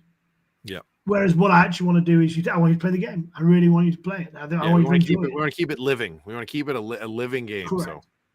And it deserves it. So we have other things that keep us going. We've got Kings of War, which is going very well. We have Kickstarters that go very well. Worms is back in stock. Champions is coming out. We've got Epic. Oh yeah, I've not talked about Epic. We've got Epic scale sci-fi game coming out. It's kickstarted last year. Did $750,000 on Kickstarter. That comes out in the middle of the year. Walking Dead is a very wonderful niche. There's a hardcore fan base out there. So we can, we've almost got more than we can support. We've got a very big announcement coming for Dreadball later in the year. I think the biggest announcement we can possibly make. So watch this space for that one. So we've got great things. So let's make sure that we don't damage or ruin or harm Halo in any way. It's a US retail-led product. It was never kickstarted, never crowdfunded. Every single copy we've sold has been either from the Mantic Games website at full retail or from US, UK, Australian retailers. And that's what we want to support. That's what we're about, supporting, and have put a lot of effort and work into it. You know, could we? They want us to kickstart it, and we do want to kickstart it. But you know, if you do that, you pull a whole load of sales forward. People take it home. It goes on the shelf. That's not what we're about with this game. We want it played. We want each wave to come out. We've got all of the. We're unveiling the Banished in about 15 minutes. The video goes live tomorrow. The figures are actually on the stand Thursday, Friday. We're creating all this noise, and then all the trade information goes out to US retail stores at 1 p.m. on Friday. There's no Kickstarter, no crowdfunding. It's with them. They can start placing their orders for Rise of the Banished, which is going to be hitting stores in July. So, you know, we're working really hard to make sure that this is something that, this looks fun. Should I press play? Do it. Let's do it. Oh, I'm pressing it on the wrong screen. Silly me. There we go. Oh, wait.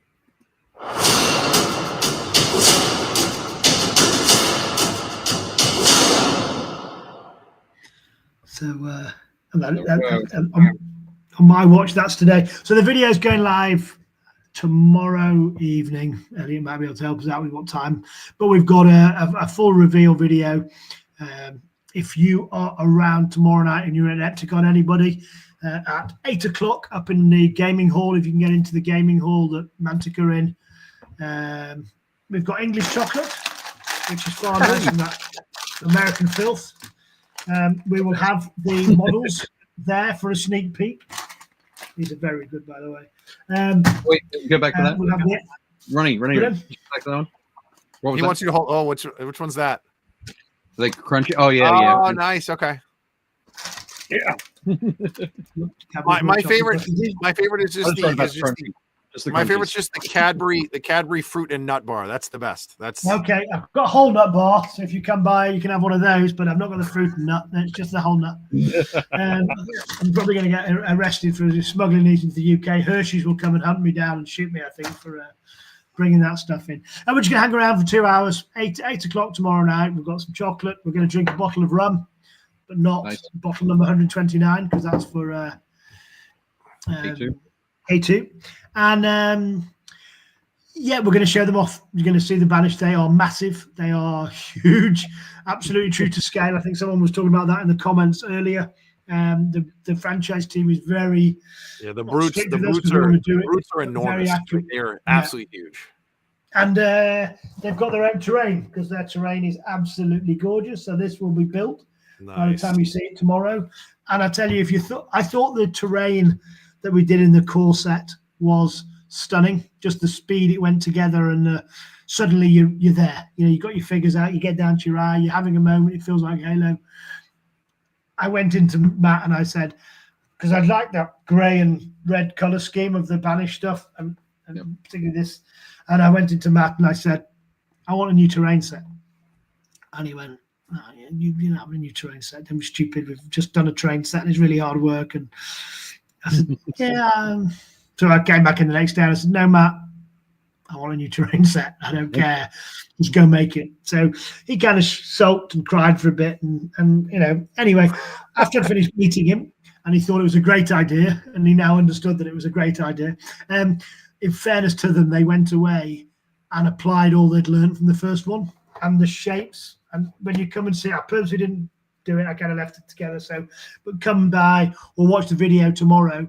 But they've got these kind of floating edges. It's not cubes anymore because the Banished stuff isn't cubes. There's edges and shapes and platforms hanging out and everything else. So they've taken on what they learned from the first time and have applied it to this. So you've got terrain, you've got dice sets, you've got the Banished, and there is a limited edition Atriox that comes in the Rise of the Banished box, which I think is the picture that we'll be finishing with. And this figure comes in the box free of charge. This is your Master Chief beta. Should we have a look at that now? Sure, why not? Let's do it. So that he's great. That model's awesome. It's and that's a little Spartan helmet he's got in his hand there. When you turn it and you see it, so that's the that is the limited edition Atriox. And if you buy the Rise and the Banish set, that's the figure you're going to get inside there. He's included in there as a limited edition. There is going to be a retail one, but that's a different pose. It's a different figure. So that's the way to get that one is in the Rise and the Banish box. Banish Terrain 2, just take my credit card already. Yeah, sorry, Todd, right, rolls dice. Yeah. So it's going to be awesome. Come along tomorrow night, 6 o'clock in the Mantic gaming area. Watch our socials. We'll just post it. Should be very relaxed. We'll just hang around for a bit, drink some beers, chat, roll a few dice, play a few games. But we'll show off everything we've got. We've got a whole Epic army. If you're an Epic backer, you've got your we've got the Plague and we've got the Forge Fathers here. So just a lot of really exciting hobby stuff. And I think, you know, if you want to know, probably this is how we could finish. But if you want to know what Mantic is, our core, our heartbeat is, if you think of Halo at one end of the scale with 4 figures and quickly assembled terrain, but still a war game, right? And the other, you've got, you know, thousands of 8mm or 10mm epic scale figures. In between those two places, from there to there, that's Mantic.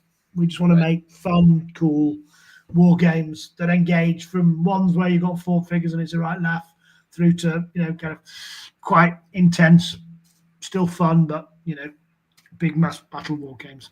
Very nice. Awesome. That is super cool. No, thank you very much for that, Ronnie. No, thank you, David. Thanks, Jake, for the invite. I really appreciate it. I'm so excited. I'm so excited to get to Adepticon tomorrow now. Like, I mean, I already was, but now I'm like extra excited because I want to see all this stuff. So yeah. No, I think it's one of the things that Jake and I are really excited about is that we've been talking about inviting you on the show for, well, Jake always brings it up. He goes, oh, we should have Ronnie on. And I'm like, sure, but right now it's midnight where he is. It'll be 3 a.m.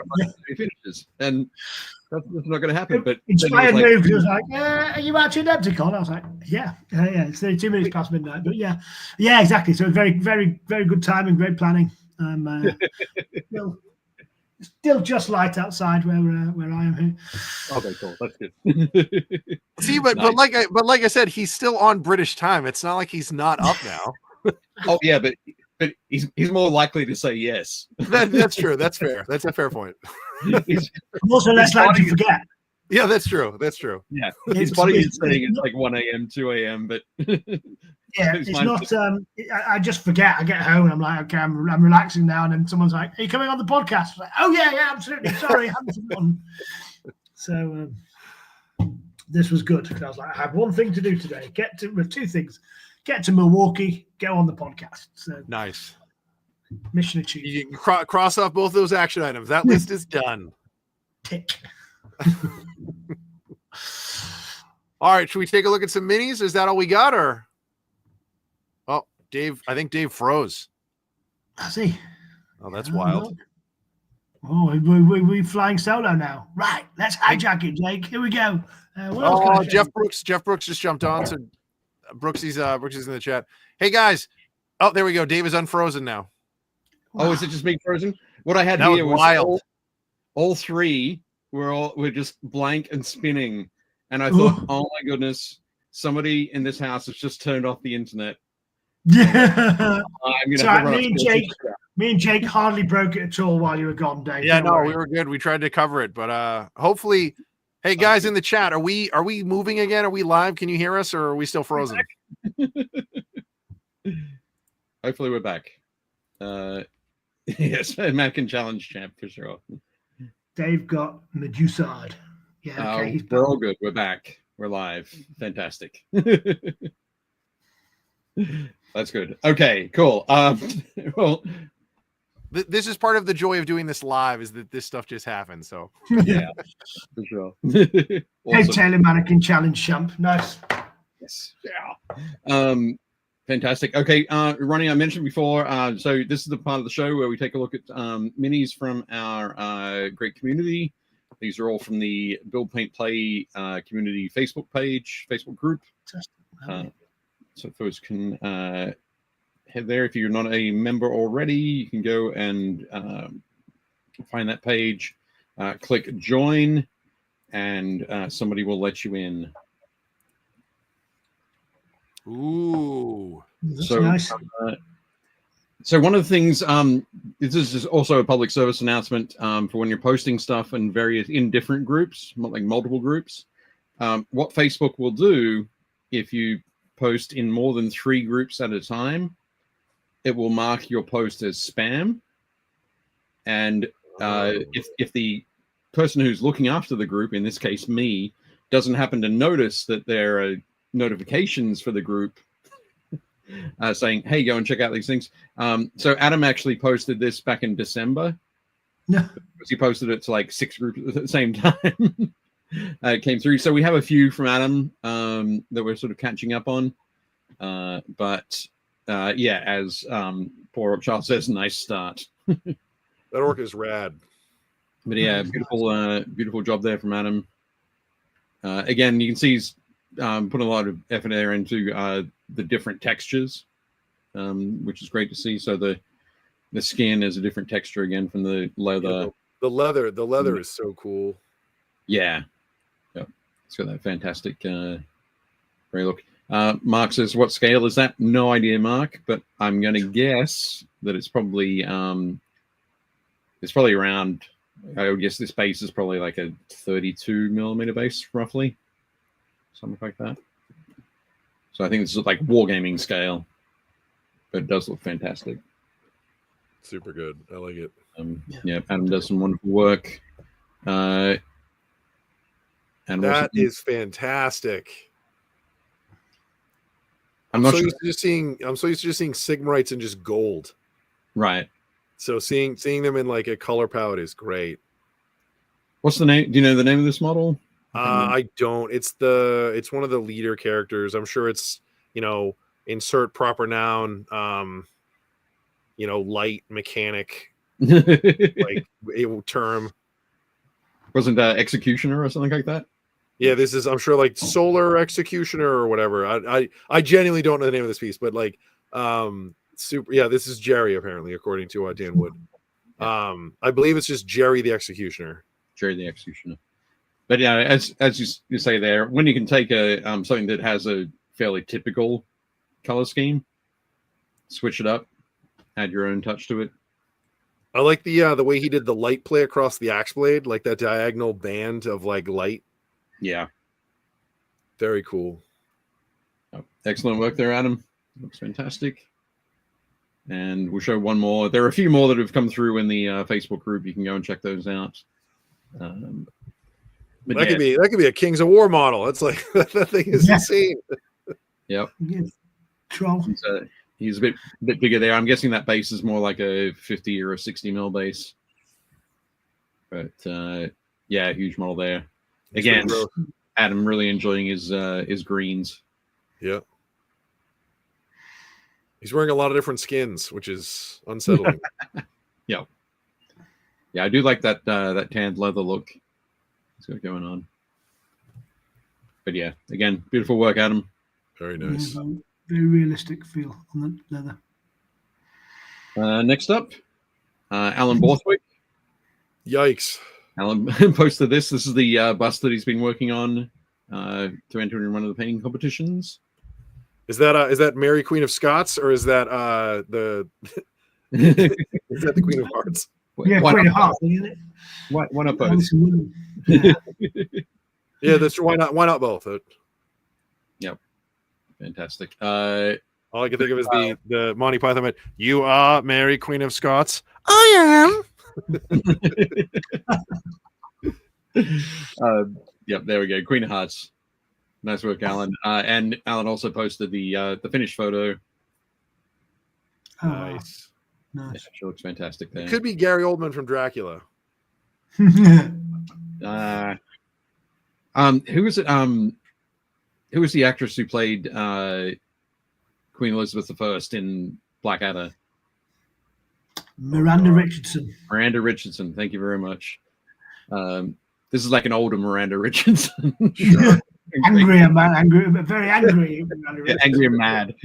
But, fantastic. Alan says, just need to glue her arm back on. Thanks, Air New Zealand. Nice. But, yeah, fantastic work there, Alan.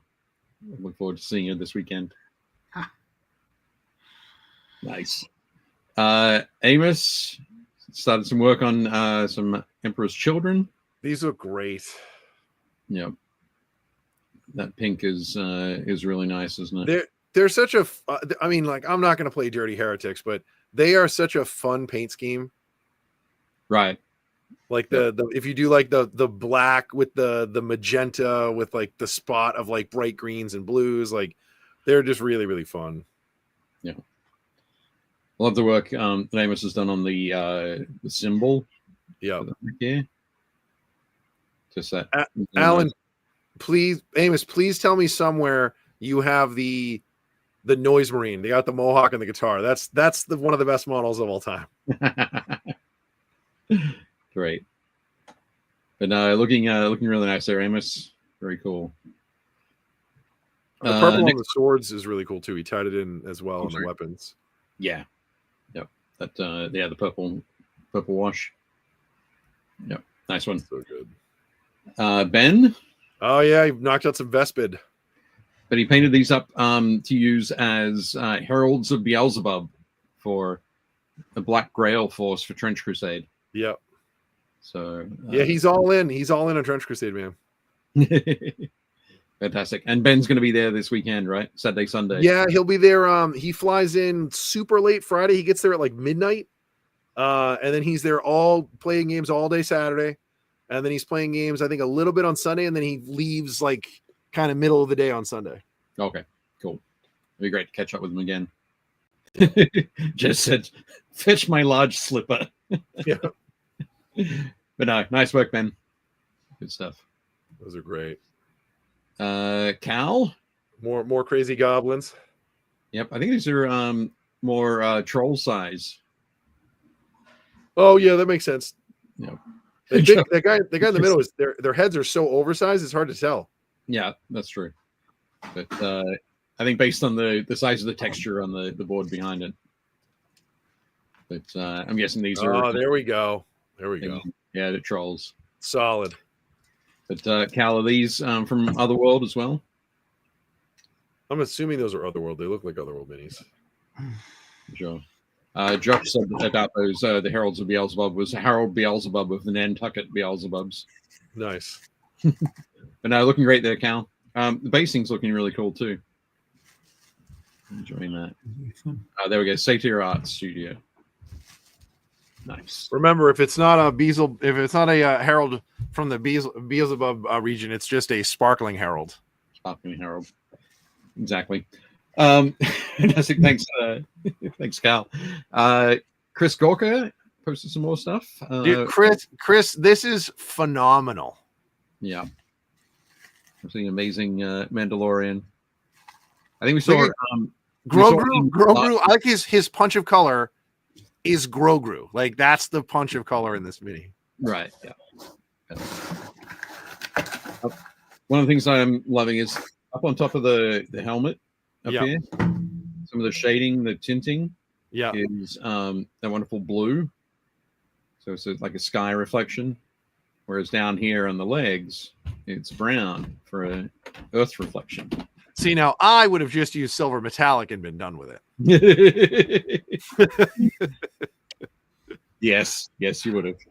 But moving right along, what's the name of this group? This is the Guild. Yeah, it's the Guild something. Guild Business, I think. So it's the Mando, IG11, and Grief Karga. RIP Carl Weathers. Yeah. Yeah, these that whole kit is really cool. Yeah, absolutely. But beautiful work there, Chris. They look fantastic. My wife and I loved that show. The best part's got to be where they're trying to figure out what to do, and Grief Karga goes, "Baby, do the hand thing," and the baby doesn't do it, and they all look at him. He goes, "I'm out of ideas." Fantastic. Chris has also posted these. Okay, who? So Ronnie, we do a gag because I'm a huge comic book guy and Dave is not a big comic book guy. All right, Dave. So who are these two? Okay, that's Black Panther and is it? It's like Namor. Correct, Namor the Submariner. Very nice. Yeah. I'm surprised you didn't list the actors. Well, I thought I'd screwed up for you this week. Not very nice. What I was going to say is I didn't realize that that Aquaman was in CU. He's not. You can tell by the winged ankles. Oh, okay, that's the thing that tells me. Namor's the beefcake for the ladies of the Marvel Universe. Like, it's like, we're gonna put this guy in a Speedo. Right. In a scaly Speedo. His powers are insane. Like he's essentially, so he's way more powerful than Aquaman. He can lift something in the range of like between like 60 and 80 tons, depending on who's riding him, and he's basically bulletproof and like he's crazy how powerful he is. But do fish listen to him? That's the important No, thing. he does not have that. He doesn't have. Okay, he doesn't speak to fish. There we go. Very different. I understand now. But Jez suggests that the Panther here is actually played by Gary Oldman. I mean, I believe it. He's the guy. The guy's a national treasure. Yeah, for sure. But no, fantastic work again, Chris.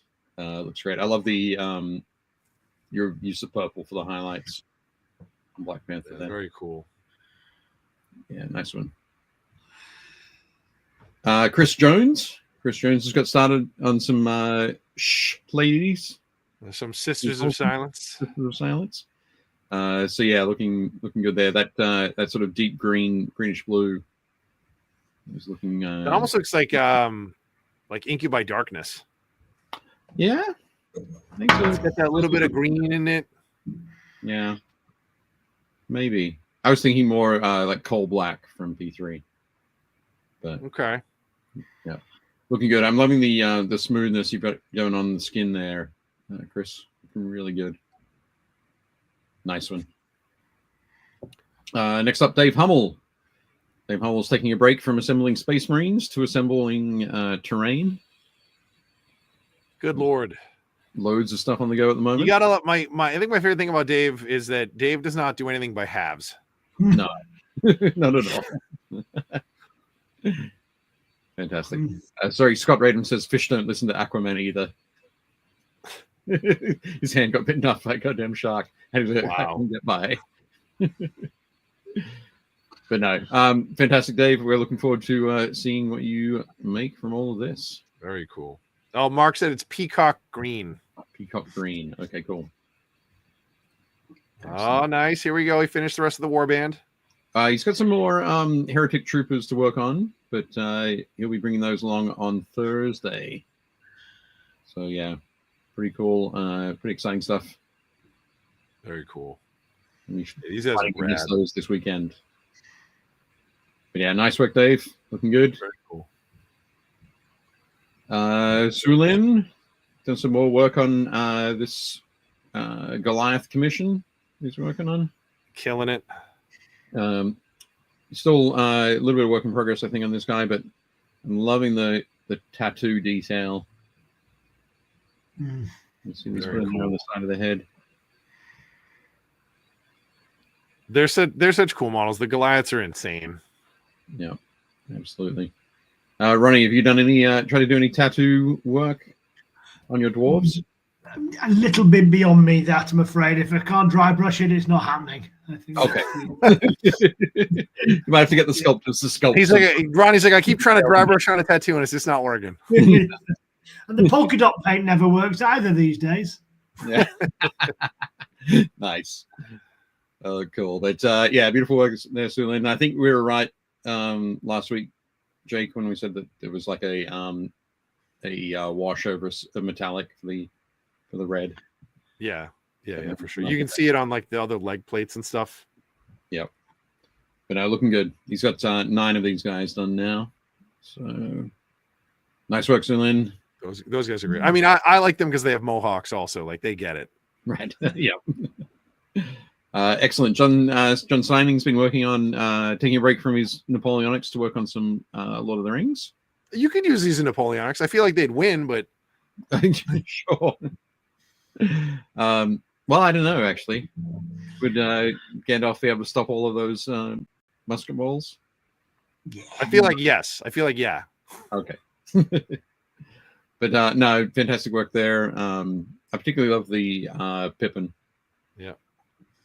Over here. Pippin, guard of the Citadel. Yeah.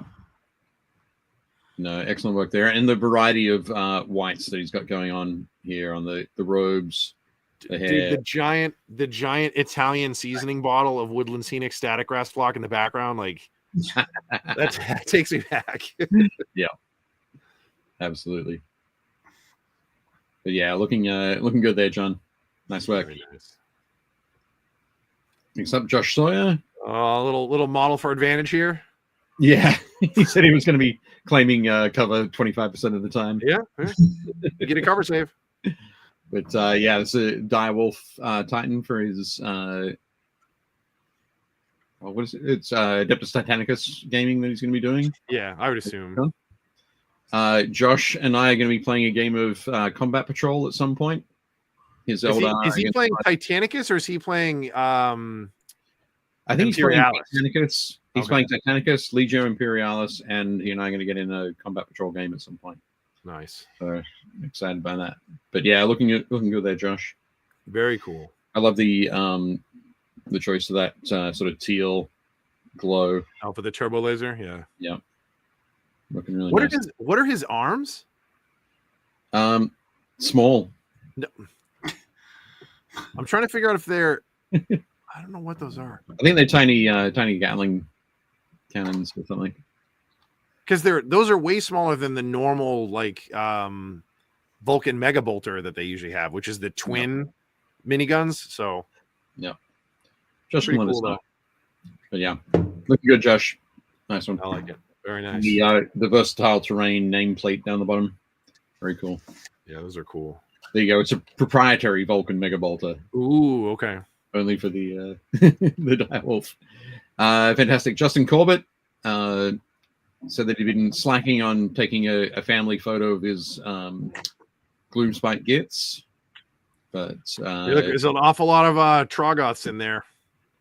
Yep, we got some. That is a lot of Troggoths. Over here.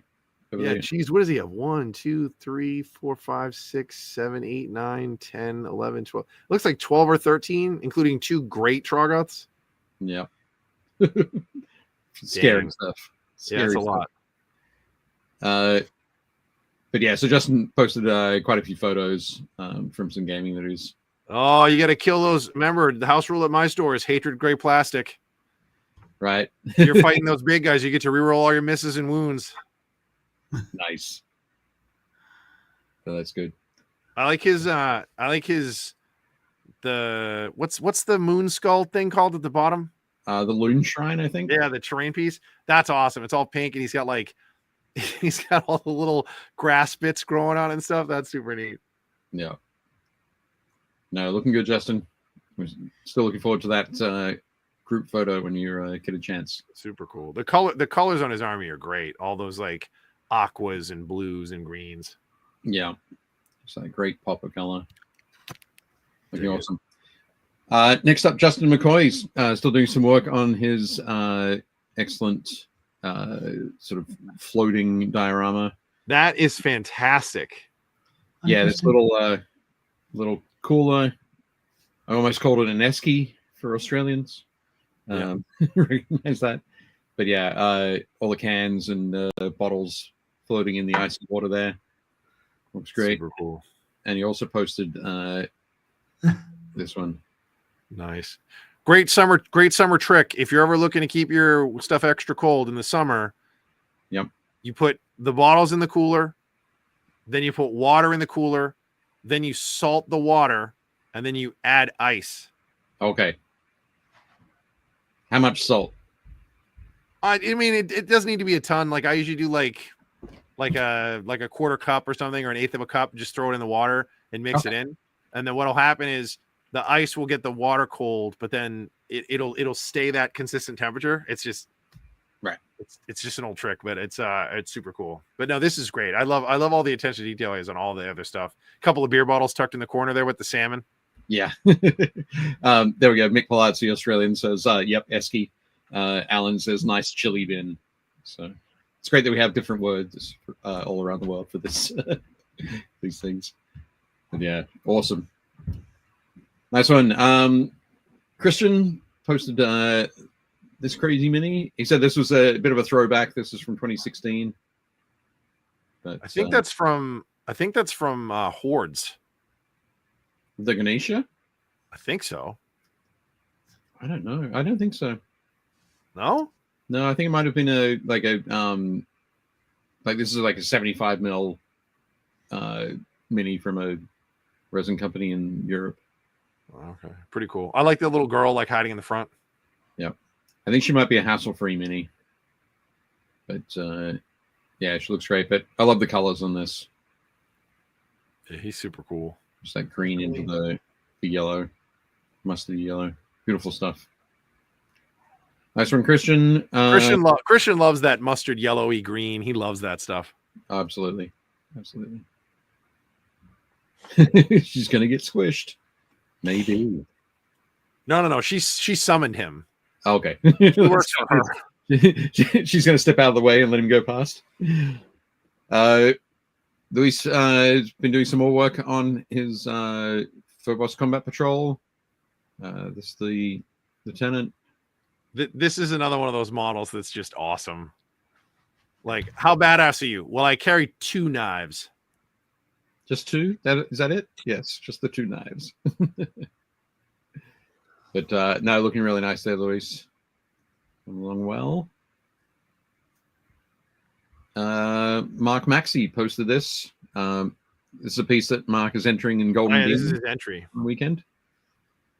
Yeah, and this is awesome.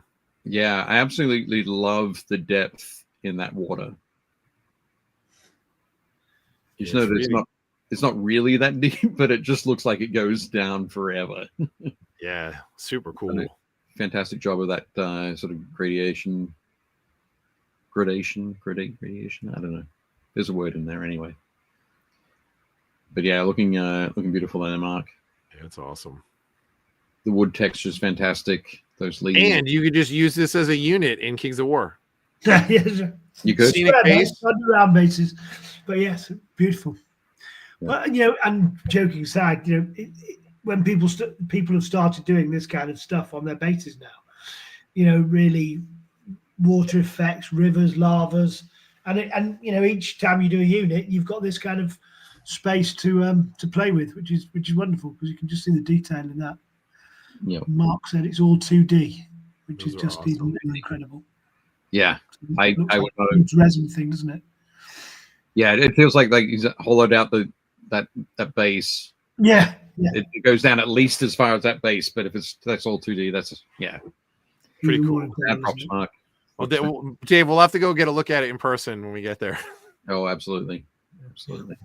No, beautiful one. Good luck, Mark. Mick said originally when he was getting ready for the Emperor's Children release, then Emperor's Children Master of Executions, which is on the left, but apparently they can't have a Master of Executions, so he's gone for the Lord Exultant. Very, very nice. On the right. That's a smart pivot right there. Yeah. So a little bit more of a what's like a naginata kind of weapon, rather than the large axe, but yeah, looking good. I think I said it. My comment was that I really love that Space Marine head.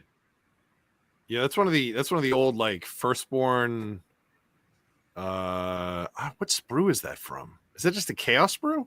It might be. But yeah, it looks great. Love it. Nice work, Mick. Now get to painting it.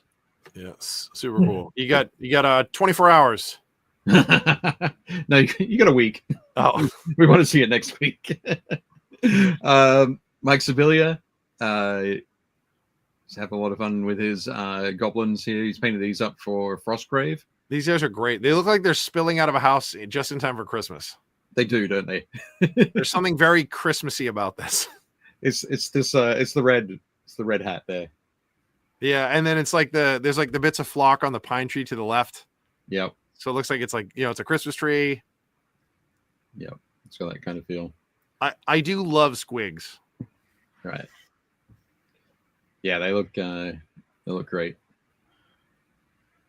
Nice work, Mike. Very cool. Those are super cool. Pete Heston Pete's been working on this force for Trench Crusade. So this is a unit of all mechanized heavy armor for New Antioch. Nice. And each of these guys is has their own sort of personal heraldry. He's got on the shields and the colors on the cloaks, that kind of thing. Very cool. But yeah, looking really nice, Pete. Those look nice. Along well. Reese Knight. Dude, Reese has been killing it. All the stuff he's posting, all of his weird converted space orc pirate dudes are just awesome. Yep. Yeah, I think he said he was saying that this piece won him like best of show at ChillCon. It's just this past weekend or past Saturday. But yeah, it does look super cool. He says he uses this as Gazgol. That makes sense. Proxy for Gazgol. Yeah, looking nice. I like that he has a crow's nest on his back with the Jolly Roger flying. Yeah, that is cool. And seaweed over the axe blade. But looking good, Reese. Nice work. Very cool. Scott. General Grievous. Very nice. Looks absolutely fantastic. Is this from Shadowpoint? Or yes. Right. Yeah, it's got he's a little bigger and chonkier than the Legion one. Right. Like the Legion stuff is all 28 mil, and Right. Shatterpoint is 32 to 36 ish. So just a little bit more real estate to play with when you do one of these. Yeah. You love his spider feet. Yeah, they're great. But no, I love it, Scott. You did an awesome job there. Oh, he said he's on a 50 mil. 50 mil. Right. Cool. Took forever to paint. Yeah, I can believe it.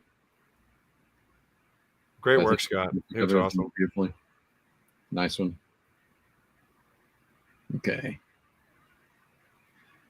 Sean. His spires. Painting up these are his spires that he's taking to Adepticon. Which is very cool. Maybe playing some Necromunda, maybe. Is that guy, is the third guy in on the left, the red guy, is he missing an arm or is he just turned weird? It's just turned. He's got the left arm is behind him. He's sort of, the torso is really exaggerated, but big stride forward. But yeah, so you've got the Aura Spire, the Yelled, the Malkador. I can't remember the name of the with the sword blade.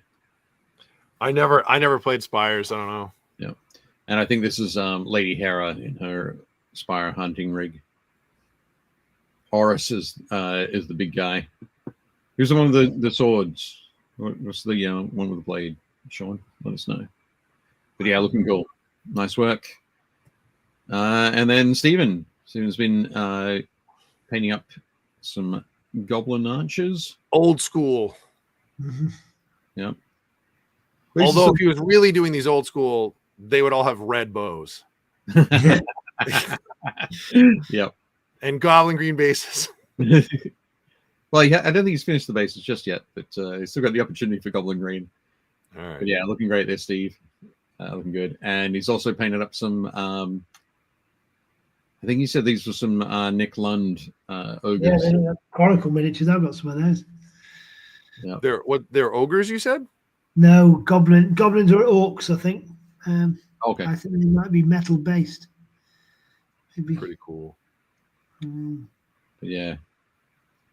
Looking nice there, Stephen. They are old. Stuff. Yep. Stephen's our one of our resident old school minis guys. Oh, A couple of weeks ago, he was painting up a fantastic dragon that you would love. Oh, those are stone giants. Stone giants. There we go. Alan says, "Whoa! I painted the one on the right in the mid '90s." Yeah. Very cool. But no, I think So I think that's it. I think that brings us to the end of the minis for this week. Let's see if that's the case. Otherwise, we're revealing what we're going to be talking about next Tuesday. Oh, there we go. Cal says Grenadier had to call them trolls at the time. That makes sense. So let's see. Oh, there we go. Okay, so ta-da! Ta-da! Next week we'll be talking to Hank. Hank will be completely dead tired. Dude, Hank is a trooper. I can't believe he agreed to be on the 2 days after, like 48 hours after Adepticon. Like that's insane. I'm not going to tell you what I have to do at the show to have him on next Tuesday, but it's some extra work I've got to do. So the piper has to be paid. Yes, but absolutely fine with that. It's all good. Thank you, Scott. I have at least 1.5 minutes. But... 1.5 minutes for the G. So, fantastic. But no, thank you very much, everybody who posted minis. I think it's super cool to see them all. Some great variety and excellent work in there. Dave says, thank you, Dave and Jake. Thank you, Ronnie. Thank you, Army Painter. Great and awesome work, everyone. Alan says, I won't be watching next week's show as the flight back home deletes Tuesday for me. With the time to nice. You'll watch it afterwards. Quick update. We hit 800 subscribers, so we did it before. Thank you very much, everybody. Thanks, guys. Greatly appreciate it. Yeah, I'm excited. Ronnie, get some sleep. We will see you tomorrow. Dave, when do you get out there tomorrow? I'll be at the convention center around 11 a.m. Okay. But Jez does mention that Ronnie's not told us stuff that he was meant to keep secret yet.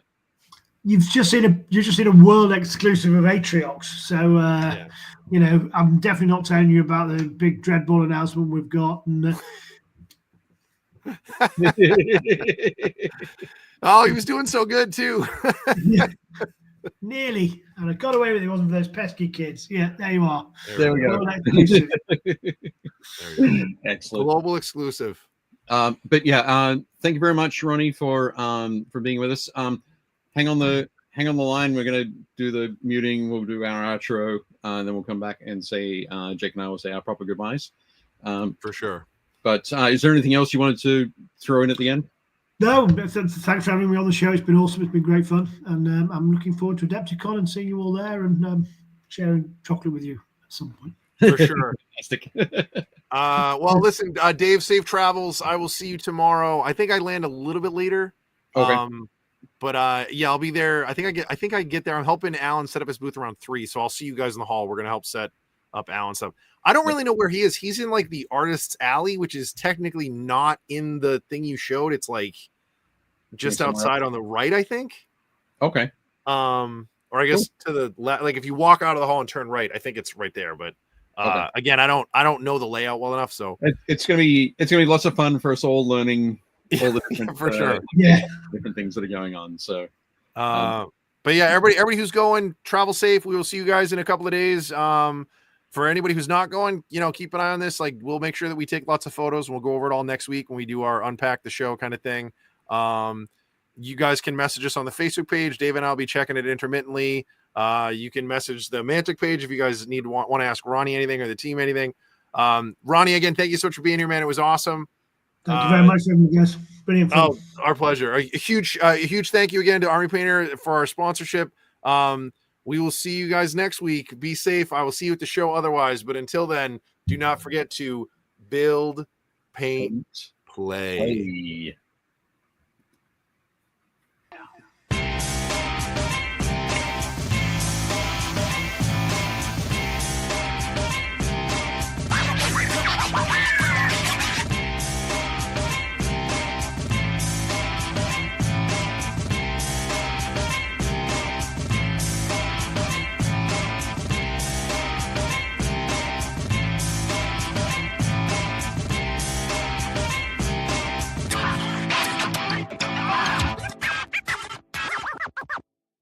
Shut up and sit down.